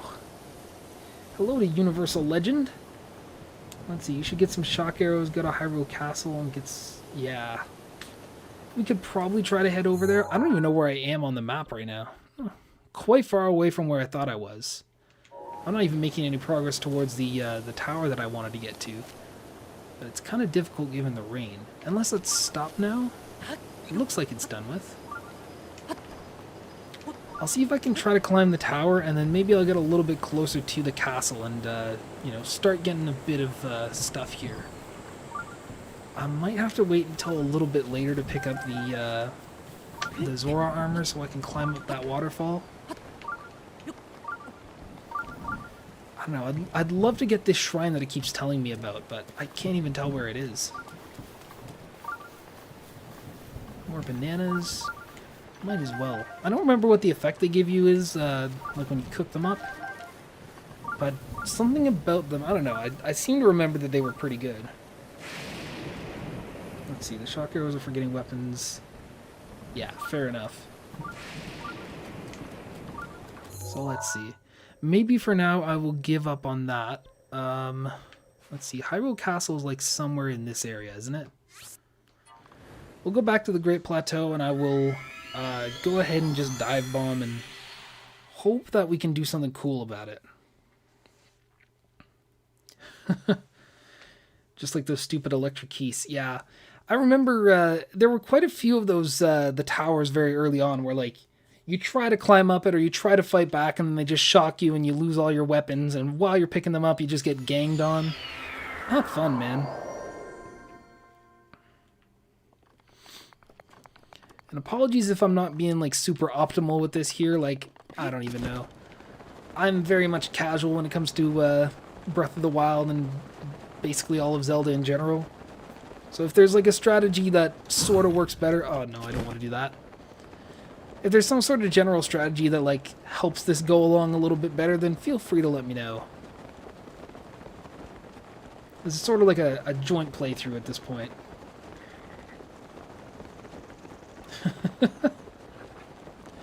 Yeah, ancient arrows are OP. I'd love to get some at some point, but I don't know how late in the game it takes to actually get them. Also, I know there's like a couple of DLC missions like somewhere around here, just like in the general beginning area.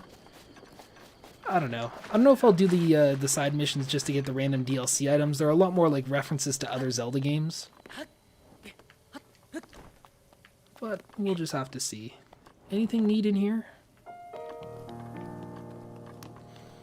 Some of these little ruined areas have chests and whatnot. It looks like this one may not. Unless there's a part I didn't see. Yeah, no chests in here. That's unfortunate. I wanted to get some good items. Oh. Rusty Claymore. I guess I can trade one of these things for it. We'll go back to using the Guardian Sphere for now. Just don't want to use up the durability on some of my better items yet. Let's see.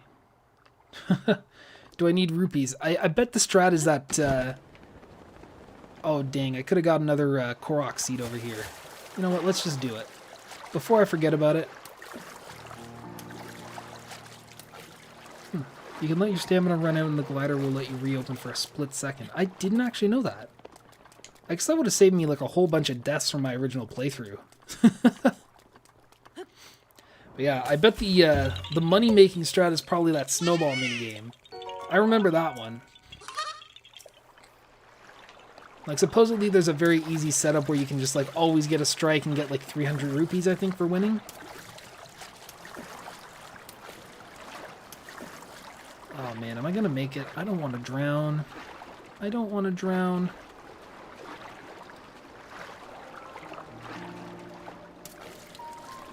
Oh, thank God. I was a little worried there, honestly. Why is there just a bokoblin arm over here? That's creepy, but okay.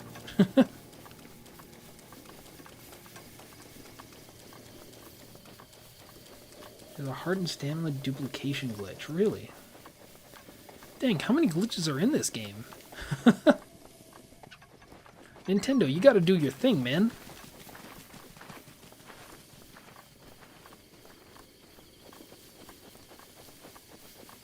You know what? I guess just for the sake of it, while we're on our way to the castle, might as well go and grab the tower over here. Sus. Oh, don't even get me started on that, man. Can't go anywhere on the damn internet anymore without seeing something about a Mogus. I don't know if it's just me, but I feel like I see it quite a lot. Oh, is that Va Meadow over in the distance there? Very nice. You know, I wonder if the game kind of pushes you towards, like, that being the first one that you complete. Because I think that was the very first one that I saw and was, like, you know, kind of sort of guided towards, quote-unquote. Okay, guess, just in case there are some guardians around here, at least I can pull out my shield. Ooh, treasure chest. Don't mind if I do.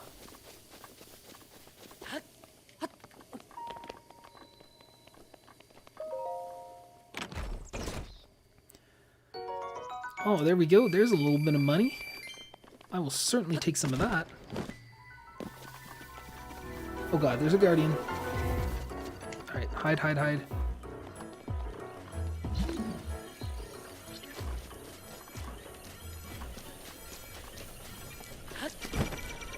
I don't think I'm ready to take one of these things on at full power yet. Okay, hide behind the tree. Oh god, oh god. Oh, what are you doing, Link? Ah! Do I have both DLC packs? Yes, absolutely. I did buy the DLC. I don't even remember when they came out. I think some of the DLC came out back in like 2017, early 2018. I remember I bought the DLC after I completed the main game. Oh man, I don't even know. Is it worth it to try and attack the Guardian? Oh, look at that. There's another chest in here. Oh, would you look at that? Maybe I should get rid of this stupid pot lid. And get a little more powerful of a shield. Whoopsie. Let's see. The money strat is to get reg arrows, go to Farosh's area, set up a campfire with wood flames, shoot. Oh yeah, that's true. You can sell the scales for quite a lot, I believe. That's something I completely forgot about, if I'm honest with you.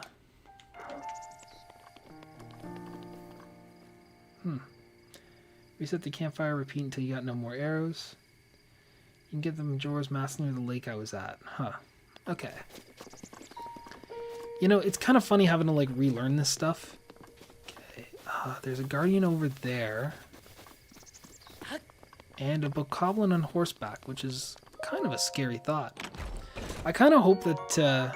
Ooh, this is a pretty powerful sword. Let's see, what can I get rid of for it? I guess I can take care of this Guardian Spear.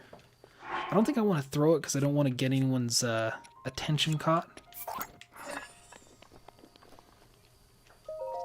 Let's open that up, grab the nice sword. And it's a one-handed sword too, which is pretty damn great. Let's see, we'll use that sword up first. I'm just really scared to make a wrong move here because I don't want to get sniped down by a Guardian. Oh god, they can already see me, can't they? I can hear the music like ever so slightly.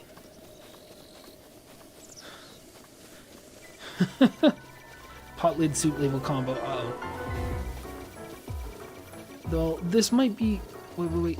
No. Oh, am I gonna start getting sniped from over here too? As I climb up the tower? Oh, come on, Link. You can get away, No, that's the wrong one. Crouch. There we go.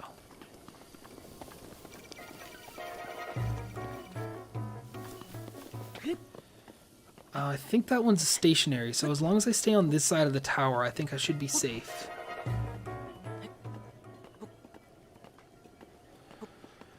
Oh my god, that's scary. Wait. Is there another Guardian over on this side that can see me? Man, where's Rivali's Gale when you need it?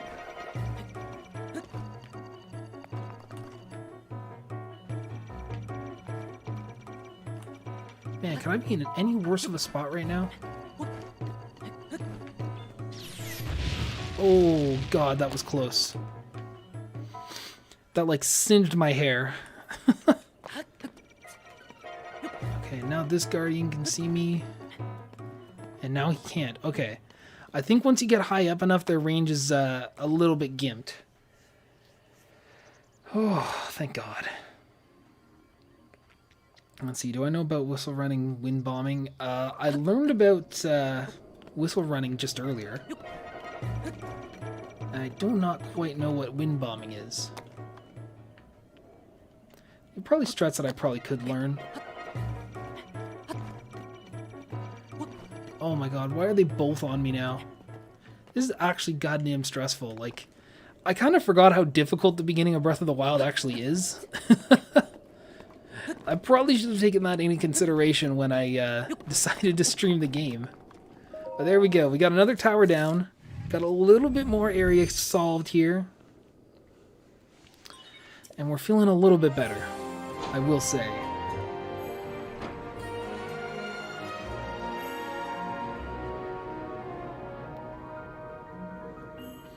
Whistle running is essential, not gonna lie. Fair enough. I think if I do decide to do that, I'm probably going to try to at least set up my controls a little bit differently so it's not so damn awkward to, like, you know... I mean, if you just use, like, a standard Pro Controller like this, right? You got to press the button down here in order to whistle and then control stick to move. I might try to find a way where I can maybe mash them a little bit better. I'll find some way to set my controller up like that. So we got an extra region. What do we have there? How many of these things do I have? Oh, maybe it just shows where the last death was. I thought it kept track of, like, all your deaths, but I could have also just been confusing that with the other one. The, oh, I think there's something over there. I'll figure that out. I think I was confusing that with, like, the hero's path, where it shows you, like, everywhere that you've been. There's a shrine over there. We'll make sure to mark that down. How many do I have left? Just one marker, eh?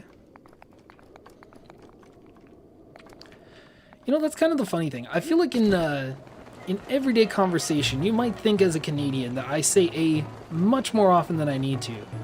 But joke's on you guys. I very rarely say it when I'm actually in Canada. You know, why did I decide to go this way? I might just get sniped by a Guardian. There we go. We're safe. I feel like there's something important to do over here. Otherwise, like, why is this fountain here? Maybe this is one of the memories that I collect later or something like that. What the? Has this always been a thing? Am I just finding out about this giant bucket now? Or the giant barrel now? Because that's actually comedy gold. Blip.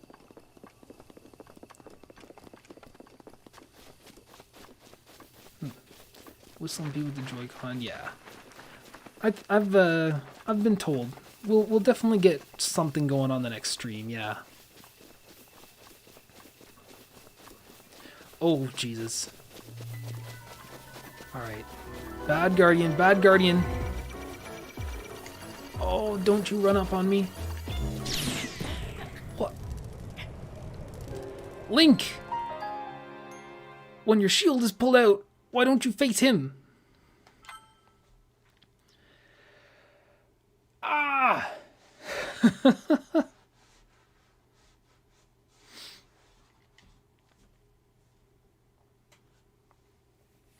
Well, okay, at least that's not too much progress reset.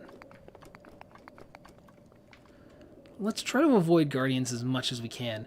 If I can somehow get to the back of Hyrule Castle, I think that will probably be my best chance of making my way in there. Of course, I've never tried to do it like this early in a playthrough before. We'll see how things go. Yeah, you know, I would absolutely love to parry, but like for whatever reason, like I pulled out my shield. You guys saw it. But then Link just decided, oh, you know what? He's back there. I'm just going to parry in this direction, because that's how we totally take care of it.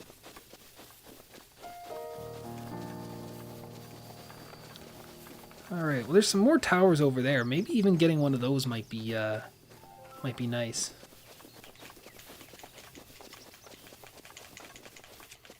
There we go. Oh, you know what? I think my Pro Controller's, what do you call it, D-pad is a little bit kind of messed up. I don't know, I've never had too many issues with the D-pad. I know it's not, like, amazing or anything like that. And I've bought separate controllers with better D-pads just so I can use them in games that require them. But yeah, it's just kind of annoying how sometimes you try to go for a down input and it just decides, yeah, I'm going to go left, I'm going to go right. I might need to whip out a different controller if we're going to seriously use the D-pad a whole bunch. Oh yeah, there are a few shrines over here, I think like in the underground or something. If I can get a shrine here, that would at least be like a nice spot to, you know, be able to warp to. Let's see, wired or wireless? I mean, right now I'm just using a standard Pro Controller. You know, usually when I play Smash, I have like a wired PDP, like GameCube style controller. I don't actually really like the official game controller for, at least for Ultimate. I don't know, the L and the R buttons, I'm not exactly a huge fan of when you don't need the analog inputs. So I basically have like a little rip-off GameCube controller that, I don't know, it's serviced me quite well throughout my time playing Smash. Okay, which direction is it in? This way. Oh, these guardians are a thing too. Man, we're just out in the open trying to get sniped, aren't we? Well, here we go. If we can at least make it to the shrine, then we have a nice little respawn point. Here we go.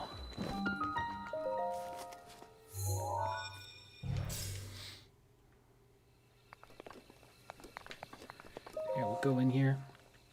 For this, I didn't see any cord for the Pro. Yeah, this is just a standard like wireless Pro controller. This is so weird. Like, I'm trying to like figure out how to show it to you guys like on stream. I think the stream is mirrored because like, yeah, this is going the opposite direction from in real life. Yeah, my webcam must be mirrored or something like that. Oh, it's one of these test of strength ones, huh? Well, hopefully the little guardian that we get here is not going to completely massacre me. It's only a minor test of strength, so it shouldn't be that bad. Come at me, dude. Come at me. Come at me. He came at me. I was definitely trying to dodge.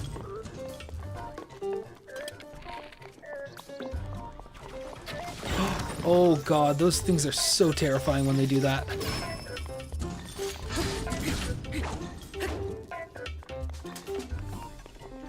Come on, dude. Come on, hit the wall. Hit the wall, are you dumb?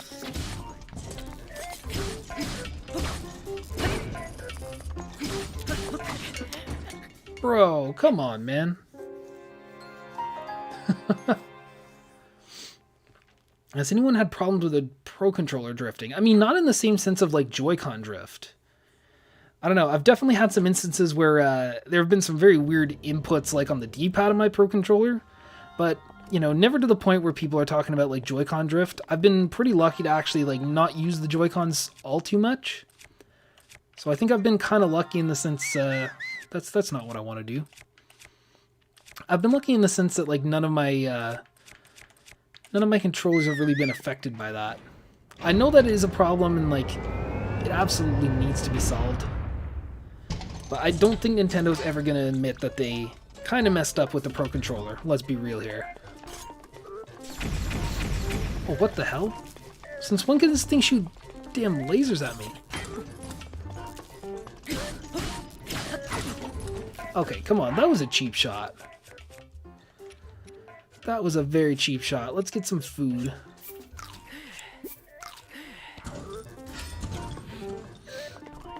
Oh man, I don't really want to do my bomb arrows so early, but I think sometimes it's kind of necessary.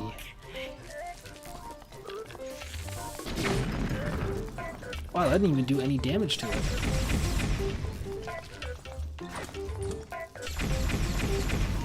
Oh man, thank God it's got some pretty terrible aim with that thing. Come over here.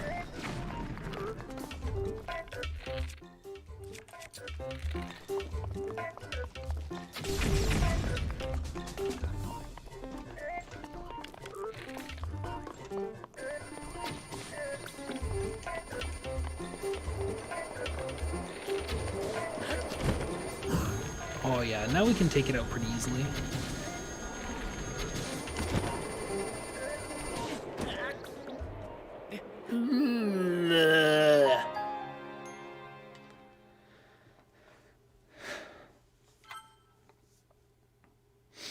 Let's see, I got multiple Joy-Con pairs and they all drift. And that's awful. I can't believe how terrible Nintendo's been at like trying to address that too. Like, I think it's genuinely awful that you can like buy a brand new Switch or like a Switch Lite or something like that and all of a sudden the sticks just don't work. Like, come on, man. I feel like Nintendo's always been really good with its hardware, but like this generation they've kind of been a bit of a letdown. Especially since like they're never gonna admit that that's what they did, you know?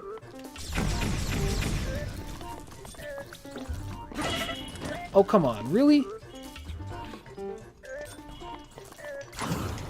There we go. We got to flurry rush this dude. I think that's the strat, really.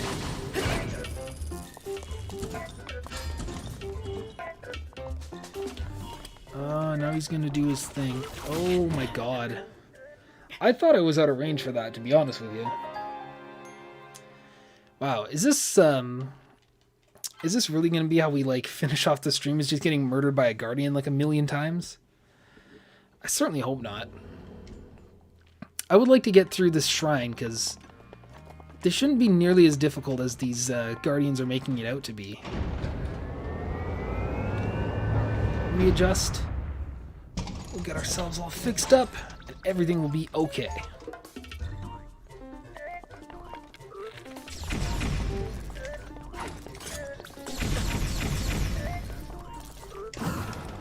There we go. I think maybe we don't jump backwards. I think we have to jump to the side in order to dodge the spear attack. There we go. I think the flurry rush is probably the way to do it, because we just get so much damage out of it for free. Like, there goes half of its health bar already.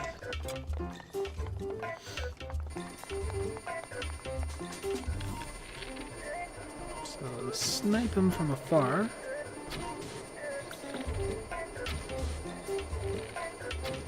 Ooh, nice. We got him right in the eye.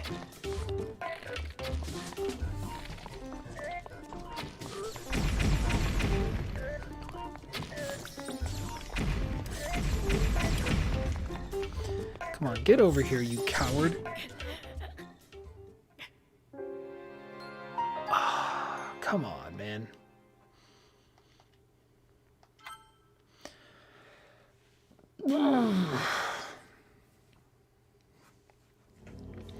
Well, that hurts. Honestly, YouTube censoring is, like, very weird. Like, I kind of just by default have it to set so inappropriate comments are kind of filtered out, you know? The last thing I need people to see is just some kind of really toxic crap, but then at the same time, like, they just censor a whole bunch of really weird stuff for no reason. No, it's odd. If you look back through the live chat, you will probably notice it too. Okay, come on. There we go. Flurry rush the hell out of this dude.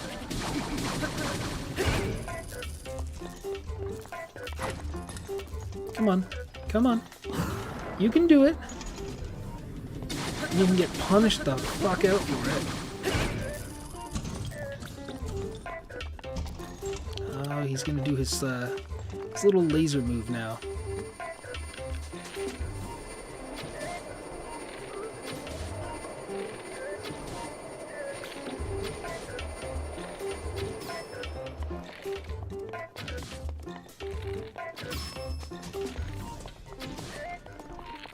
You know, honestly, hitting those moves are, like, so damn satisfying. Oh, I guess we can't climb up the pillars. That's unfortunate.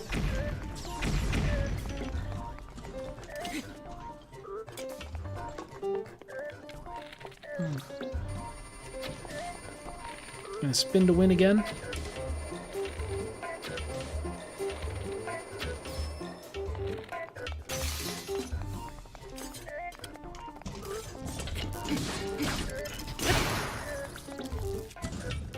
Nope, that's not what we want. Okay.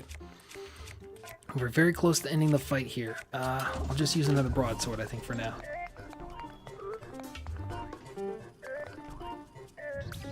What is he doing? Oh god, oh god, oh god.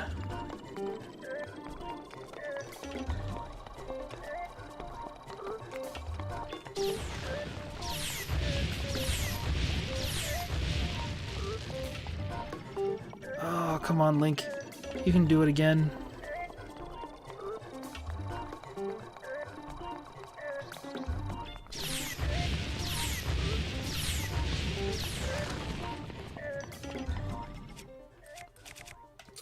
Man, are we really gonna have to long range this bitch?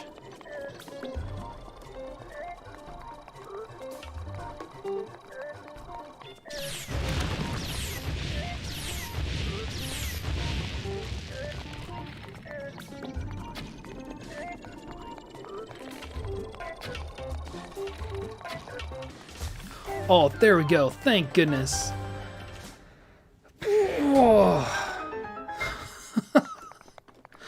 God, that was way more stressful than it needed to be. But at least we should get some pretty decent weapons for completing this. Or we can just get a normal Guardian Spear. That also works too. Okay, we'll switch back to just using our weaker bow for now. I don't know, I don't want to use up all my good materials right away, and that's probably just me being me, the way that I usually play games. I don't know, I'm just so nervous about like needing a stronger weapon in a better situation. Ooh, Royal Halberd, that is some good damage. Far better than this stupid Guardian Spear that we got.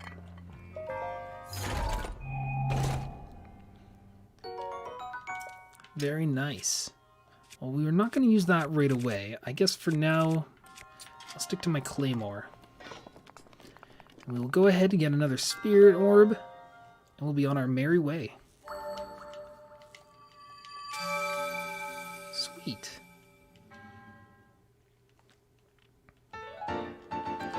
So that's number 7, I believe. Yeah, I don't know.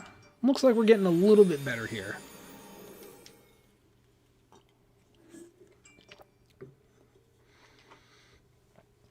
Also, I don't think anybody's really commented on it, or I haven't really brought attention to it, but apology for the creeper mustache that I'm rocking right now.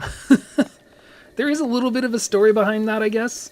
So, I basically work in a job where, like, I'm dealing with food quite often, so they want you to be clean-shaven, and for the most part, like, you know, none of the managers or anything really care all too much, except for one very particular, like, you know, stuck-up ass type of manager that I got. And so every time I see him, he gives me hell for it. And, yeah, unfortunately, while I was running late to work today, I did not have enough time to fully shave. So I was just like, you know, let's just do the beard. Oh, yo, that's, that's a funny joke, but I wouldn't make that myself. Yeah, I don't know how to approach that one, but true.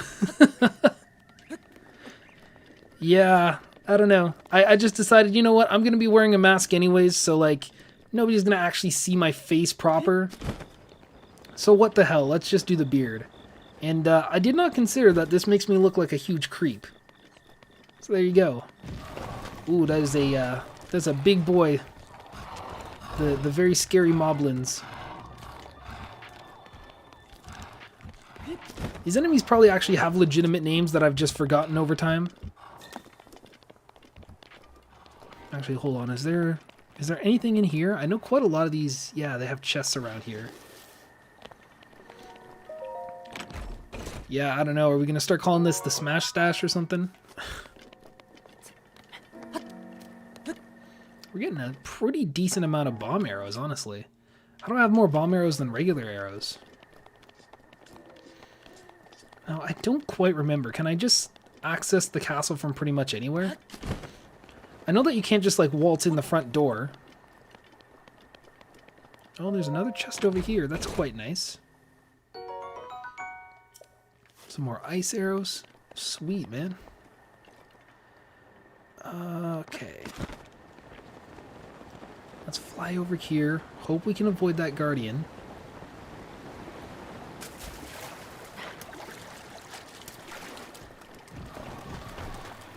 I don't think there's avoiding anything over here, man. Ah, the Moblin Arm. There we go. Well, at least they die pretty damn easily.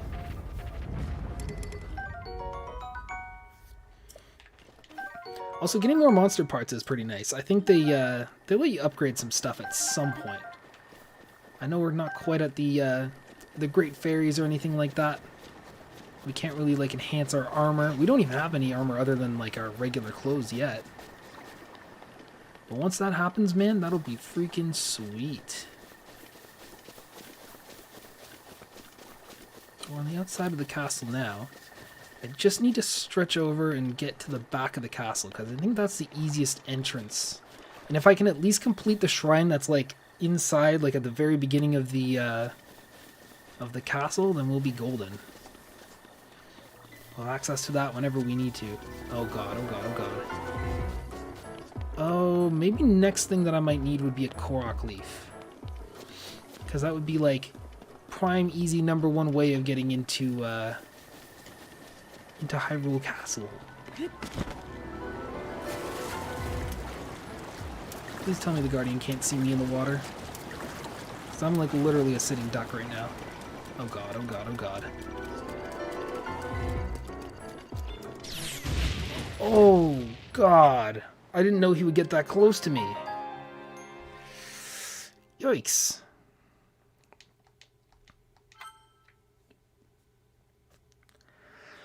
Okay then. I guess we're going to have to find another way around. I'm not going to be fighting that dude anytime soon. So it's really going to reset me all the way back here, eh? Did I just pull a stupid move here? Like, oh, is this a blood moon? No, that would happen like right at midnight, wouldn't it? Yo, what's up with Zelda? Or, Jesus, why do I keep making that dumb mistake? Link keeps having these very odd glitches every once in a while. Oh man, I hope I don't get spotted. So I cannot climb up here, which is unfortunate.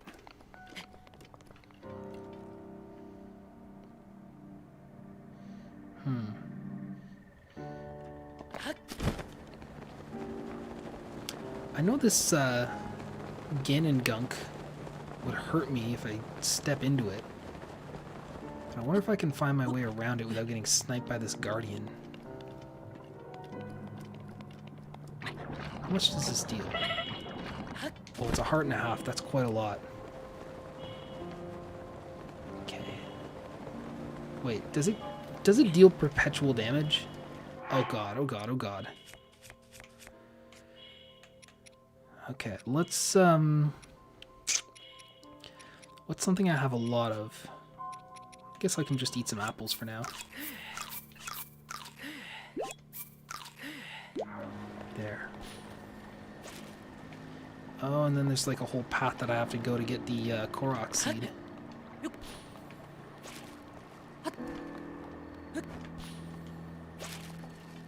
Where's the next one at? Over here.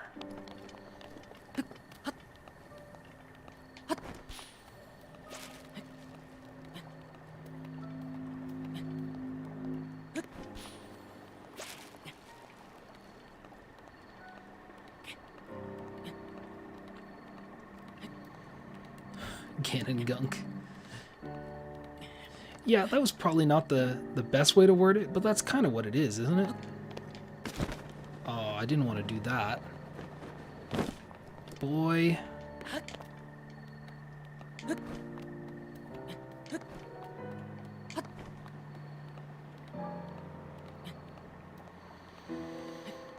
Oh man, this is stressful.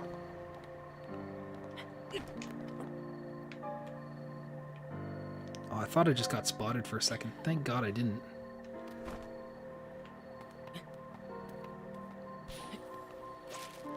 Oh, the tense music is getting quite creepy. Oh, who's spotting me?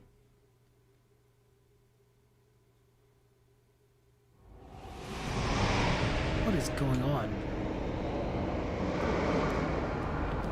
I mean, I've never tried to enter the castle this early. Do they just kick me out?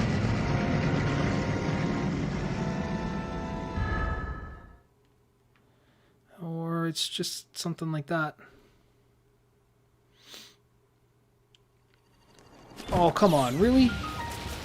They're gonna do me like that, are they? Well, I'm pretty sure I'm just dead.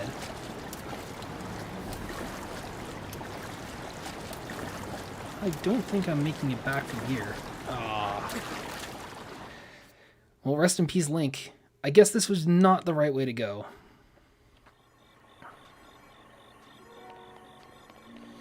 Yeah, I know I could probably do some cooking, but I don't have a ton of materials yet.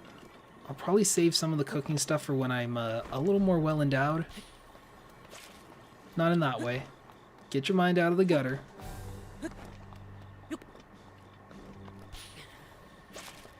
Ah, there we go. The final piece of the puzzle. We have the last Korok seed. Or the... We've gone and done the path of the Korok seed thing.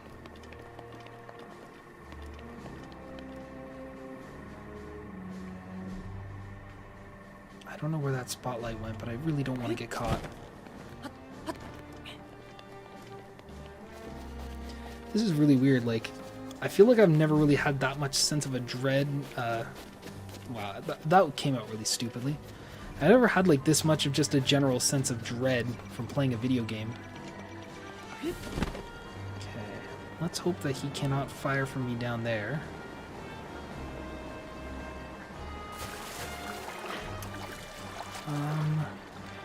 Let's hope I can get onto here and like restore some of my stamina. There, perfect. Also, I know it's probably very difficult to hear because I know I keep the game volume lower than my voice just so you guys can hear me and all. But I really gotta say, I love the exterior music for Hyrule Castle. Like, I love how it remixes a bunch of different Zelda themes. That's a really nice touch.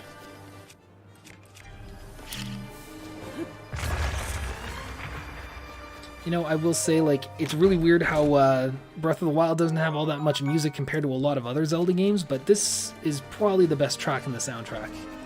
At least in my own opinion. Can we make it up there?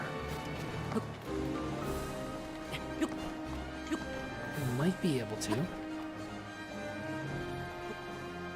With a little patience. Oh, yo, look at us. We're fucking professionals at this. Oh, I can get into the castle itself through here. Let's, do that. Any treasure over here? Does not look like it. Okay, so... I'm still a little further away from where I want to be.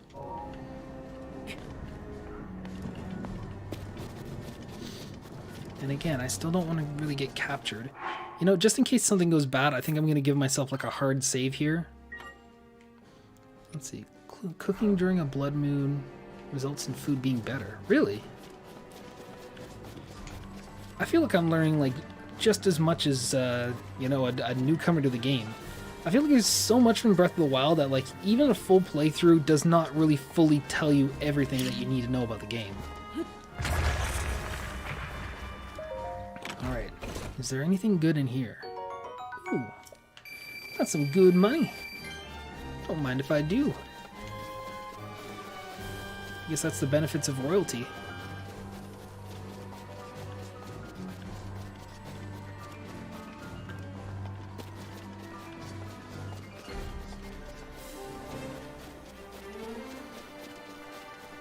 Okay, so I think... if I remember correctly, I think the shrine is somewhere around this area. Oh, maybe not. Let's magnesis the thing out of here.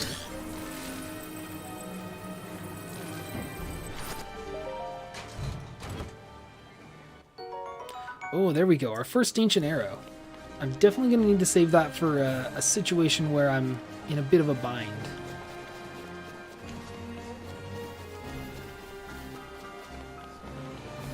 Let's get our stamina back up.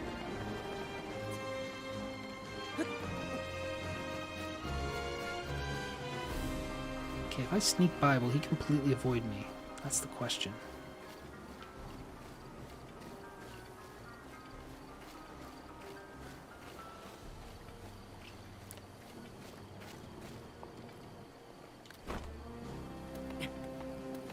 You know, this is cool and creepy at the same time. Like, having actual stealth elements in a Zelda game aside from just like maybe one or two missions where you're like, hey, I need to avoid being detected.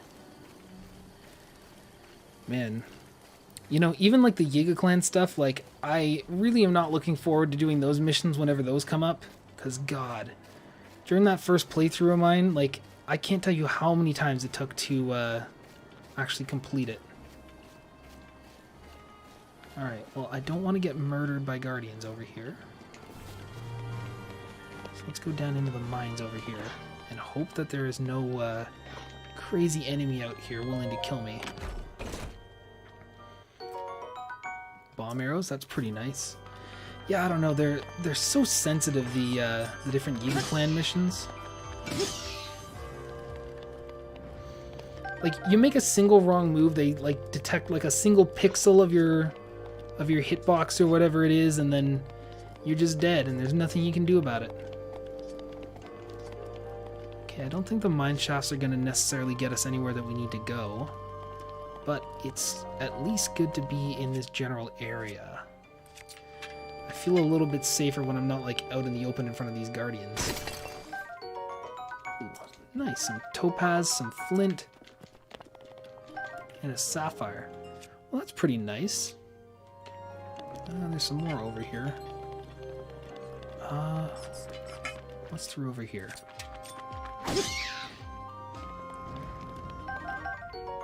Ooh, Keith's eyeball. Very nice.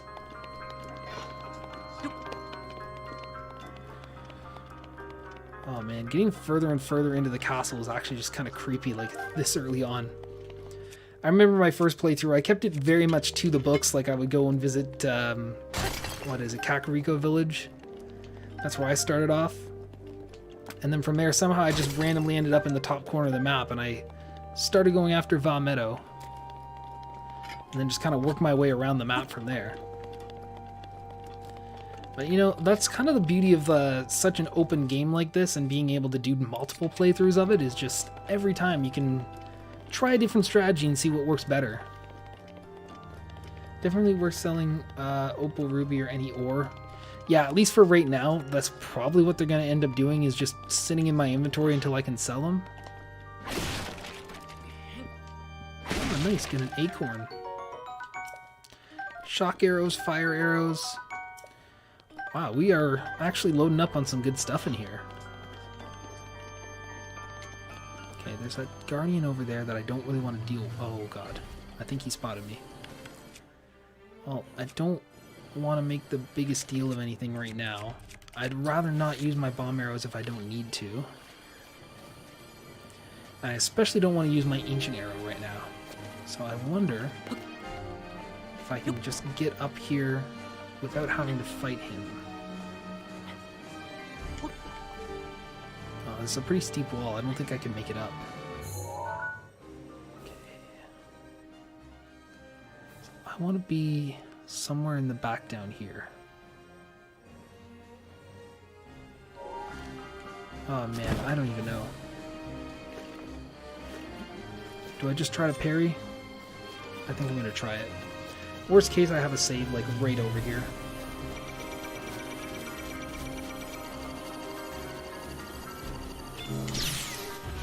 Oh wow, okay, that works for me too. Now he can't stop me a second time. I would gladly trade my shield if it means I get to live.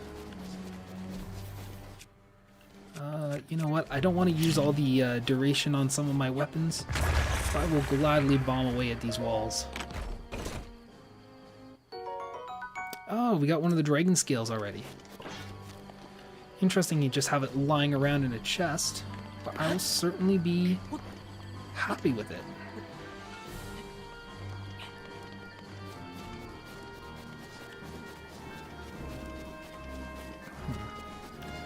There's another bombable wall over here. I just hope there's no enemies nearby. That would not be good.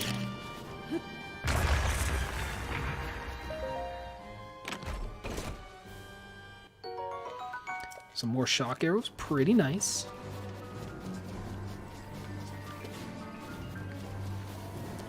Man, I don't remember which one of you guys suggested to come through here, but like, that was a very good suggestion, because we're getting quite a lot of good items over here. Look at all those different arrows we got. Nice. Come on, we can go through the window. You know, it might be a little cocky and I might be like overestimating how much I can do right now, but it would be kind of nice if we can make it into Zelda's Study, I think it is. Something like that. Okay. Just in case something goes wrong here, I will give us a little save point. Because the very last thing I want to do is die right now. But I'm pretty sure this is where the shrine is. Oh, that is a, Oh, I hope I don't get shocked for this. Yikes. I couldn't even pick it up. Damn it. Yeah, I just realized that's, not really where we want to be. Did those alphas just, like, jump in the water? Okay, Claymore is damaged.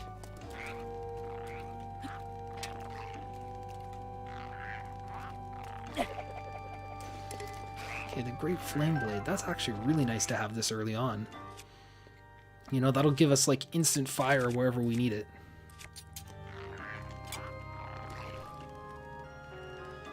Oh, man.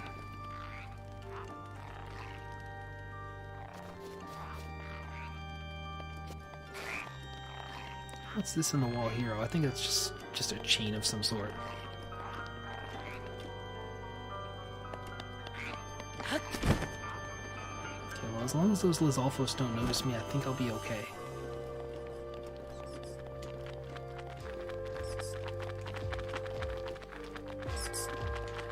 Maybe this wasn't where the shrine was, but I think this is like at least a very easy access to the castle itself.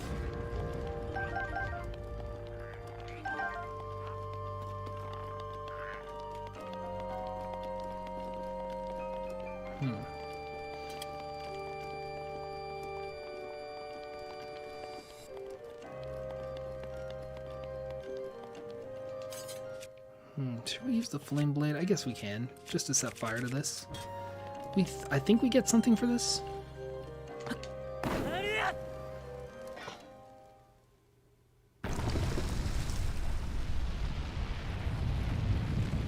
Oh yeah, there's the shrine. Sweet. Well, at least having the shrine active now means that we have an easy access point to get into Hyrule Castle at any moment, which is huge for this run.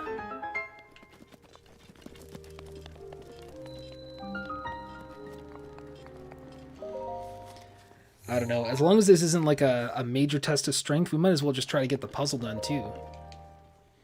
Because I don't think there's any way I'm going to complete a major test of strength, like, at least not in this stream.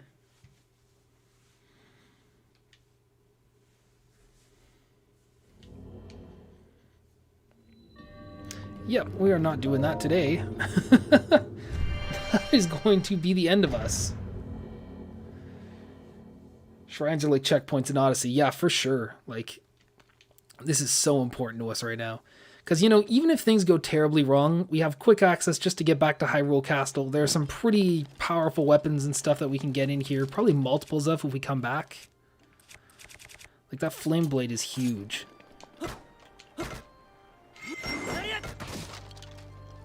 Oh, do those not break easily? There we go. Don't know if it was worth all that duration on a sword, but there we go.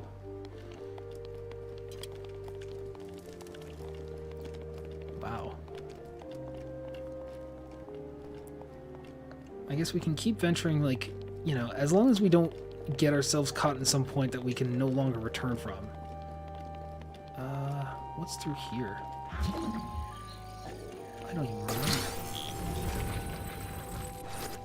Oh, we're in the library now. Oh.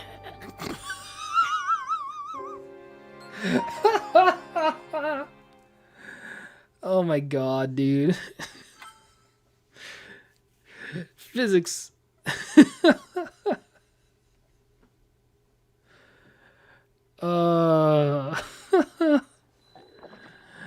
Oh my god.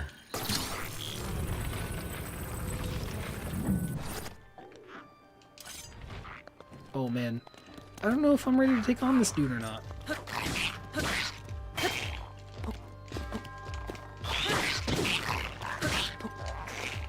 What on earth is Link doing?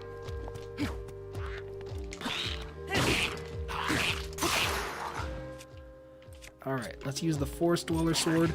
We need to get some extra damage in on this dude, and I don't really mind doing that. Oh wow, took him down quite easily. That's a pretty powerful shield to have, too. Don't remember how many other enemies there are around here, but I do not look forward to fighting them.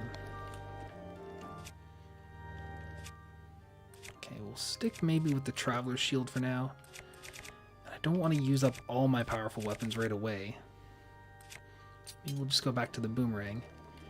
And you know what? I think for now, that's about the 3-hour point for us now, so I think I'm just going to call that a day for tonight. For anybody who's still around, I really appreciate you for, you know, sticking around, seeing how poorly I perform at Breath of the Wild. You know, it was fun to actually get back into this game and, you know, try it from a very different perspective compared to the one that I started playing in, like, the first time. So, yeah, that was pretty fun. Let me know what you guys want me to do next time, probably in the comments whenever this video goes live after the replay is all done. And we will continue and see where we're going from there. I'll post a community tab too. Maybe you guys can just give me some tips and, you know, tell me which direction you'd like me to take the stream in. You know, it's kind of a collaborative effort and we'll do it together. Oh, some people actually watched the whole stream. Much appreciated, you guys. Awesome. All right, well, for everyone who's still here for now, I appreciate you greatly. And let's see, I expect a Meta Knight to be up, a Meta Knight up air joke. You'll probably get it in the next one. That should be going up on Monday after the stream is done here. Yeah, usually it's Monday. Perfect. So yeah, thank you guys for checking it out. I hope you enjoyed the switch up of content. I know it's not quite the light lock, but it's been fun to do this. And we'll see how far we can get into Breath of the Wild. We'll eventually take Ganon down for sure. So until next time,